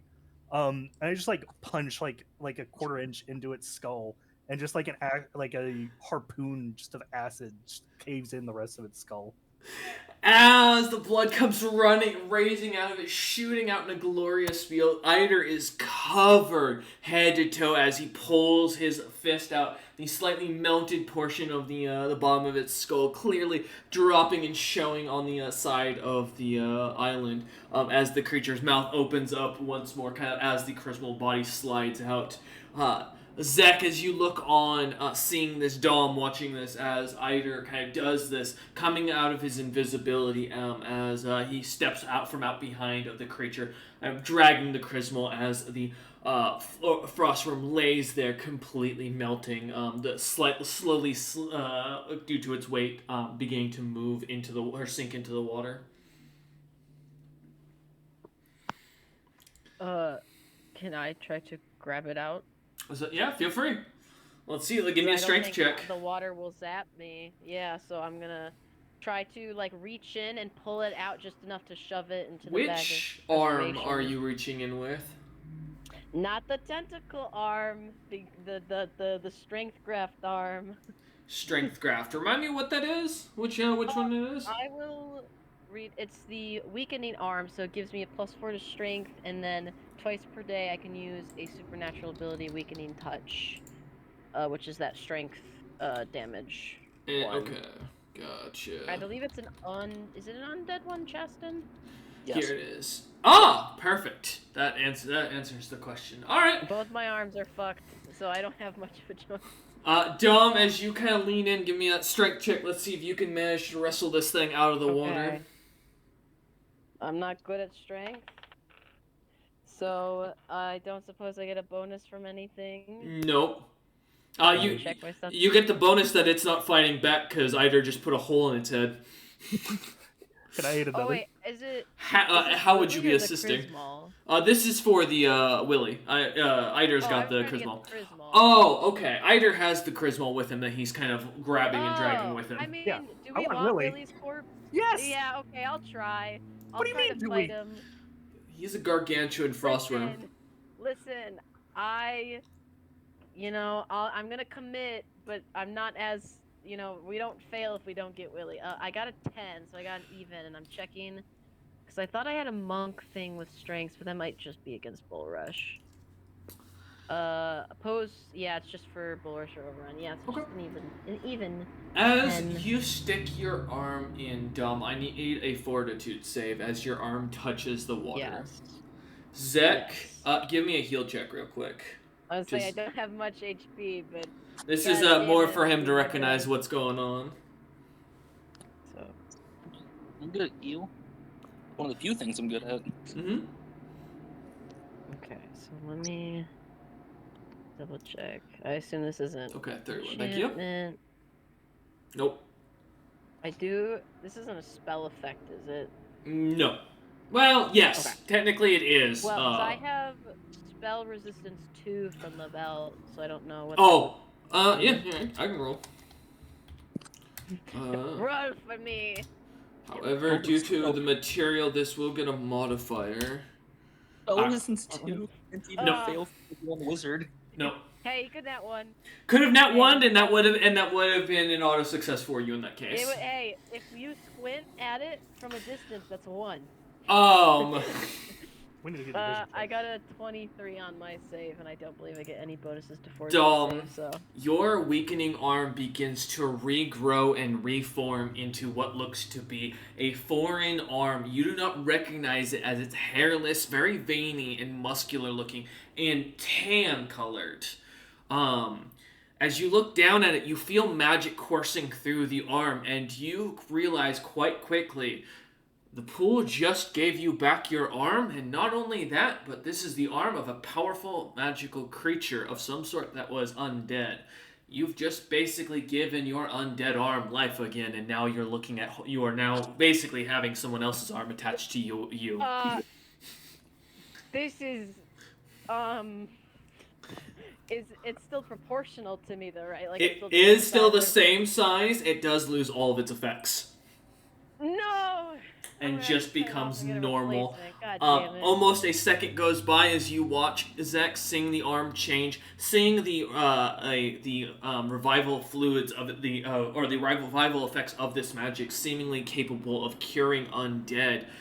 Watching this, it didn't just cure it. As you look over at the arm of Dom's, this is what Dom's original skin tone roughly looked like. This looks like it was probably like actually Dom's arm. As by the appearance, as this thing seems to have replaced itself back to the original form. You said what skin tone did you say It was again? tan. I have concerns. You should. Yeah. But I'm saying biologically, it's yours. Meaning, from what everything Zek can see, it looks like it belongs to you now, naturally. Like this looks like it's your actual. It should be your actual arm. Yeah. Zek claps. Congratulations, you got your normal arm back. Meanwhile, Dom looks just like... I don't even know if I've gotten Willy or not, so Dom just looks at the arm and looks like exasperated, utterly like, God damn it. As you look down, Dom, kind of pulling your arm out, looking at it, there's no Willy in your hands as Willy sinks below the waves, down to the bottom of the 30-foot pool. It's only a 30-foot pool, just a note. Sorry, go ahead, Eider. Oh, I was gonna ask like how deep it was. Yeah, it's a 30-foot pool and deep pool, and it's completely crystal clear. You can see a few little what looks to be red rocks down at the bottom that you recognize as red death or red lyrium rather. And you do see the little axolotls swimming about in the water, but that are still diminutive in size. But otherwise, yeah, it looks like it's you could fully reach in and grasp him. Yeah, we need to. It'll take him an eternity, but he is on a timer with the fucking axolotls. Yes. I mean... You're pretty sure, rough assessment, it'd probably take about 10 years for them to develop a course, but, it's still a timeline, The organs will decay before then. I just start grumbling and shuffling through my pack and just start rigging a fucking pulley system to like lash it to the tree and just start looping it underneath the corpse from the pool. Yeah, give me an engineering roll real quick. I would love to. I ain't touching the water. Well, neither is Eider. He's fishing. 26.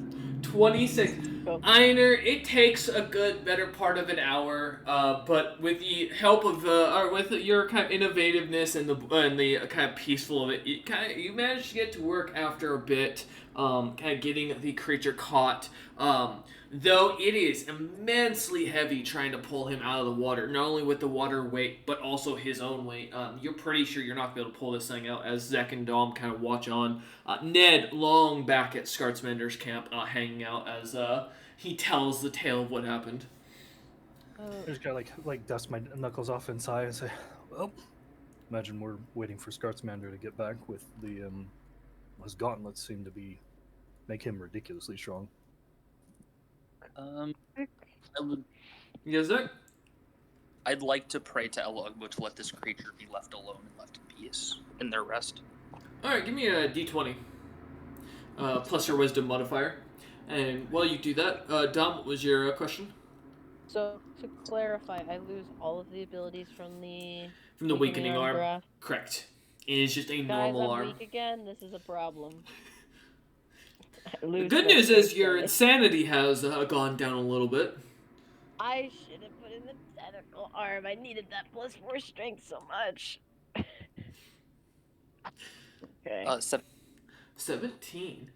As you begin to pray, Eider, you watch as your rope begins to solidify and the hot springs begin to freeze over. Your rope begins to get stuck and your pulley system seems to snap almost on the tree branch as you go to move it. Looking up at it, you didn't pull on it, you didn't try and tug on it, you know for a fact that shouldn't have snapped. And as you look over at the snap branch, it's burnt. And as you look down up at the tree, there's no signs of anything burning. It's as if something has happened. An innate sign of God, if you will, has just basically told you no. And fuck you. Yeah. I lost my arm for that, man. I have 4 oaths that require me to let the dead rest.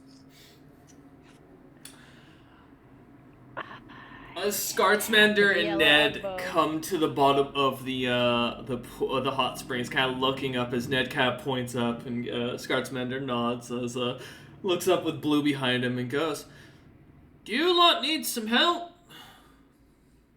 I just like kind of like point to the pool. It's like, yeah, the damnedest thing happened. He nods and goes, "Well, I'm glad I cleaned up the camp before we came back." As he kind of starts walking up towards the pond, looks up at Zach and goes, "You a new recruit?" I'm Keswick. It's nice to meet you. Kind of nods and goes, "Sure you are." Oh. And looks over at Dom and kind of pats Dom. Dom, you can add 30 points back to your health as he Yay. extracts Dom's the just, last of his lay hands. Staring at his arm, his body mass having shifted to kind of be less bulky, like it was before, and more like Limble and Nim, and just glares at the tentacle arm, and he just is like muttering under his breath, like, "I'm gonna have to contact Reganootham, and I'm gonna have to cut it off. I'm gonna have to cauterize the fucking wound. I'm gonna have to fucking." And he's just like, in giant, like, angrily mumbling to himself. You said 33? Yes, no, 30. Oh, 30. Okay, okay. As he kind of pats you on the back, hearing this, kind of walking past Keswick, and kind of saying that, and kind of looks over down into the water where Eider's pointing and goes, kind of gives a light whistle and goes, "I didn't think Freezing or Frosty Willy would go down that easy." Yeah, we got lucky, I think. He nods. "I agree with that, especially without a healer of your own, with Kez back at camp." Looks back right over. He looks over at Keswick and kind of gives a little bit of a knowing glance. And hearing you say that, Eider kind of looks back at you and goes, "Huh? You're sure that's Kez?" That's not. But a little preoccupied. Have you. Okay. Kind of nods at that and goes, "I agree." Kind of looks back at Keswick and goes, "Excuse me, sir, if you don't mind, I hope you understand this island is private property. While I do appreciate you assisting our compatriots here with their battle, if you will, I must ask that you either come with us to meet Lord Zebril, the leader of this island, and explain how you've got on here without his notice, or I'll have to have you sent off of it." 1 second, as I kind of like lift the stick and I cast augury to see which I'm supposed to do, and I let it drop to see what direction it goes. Oh god! Alright, let me pull up augury real quick just to remind myself of this. He's a fate wizard. We're gonna find out if it's a good idea to go back with him or not, and if it says no, then I'm gonna like walk off the island, just like I got here. Alright. You get both Wheel and Woe as the stick lands up pointing towards the beach.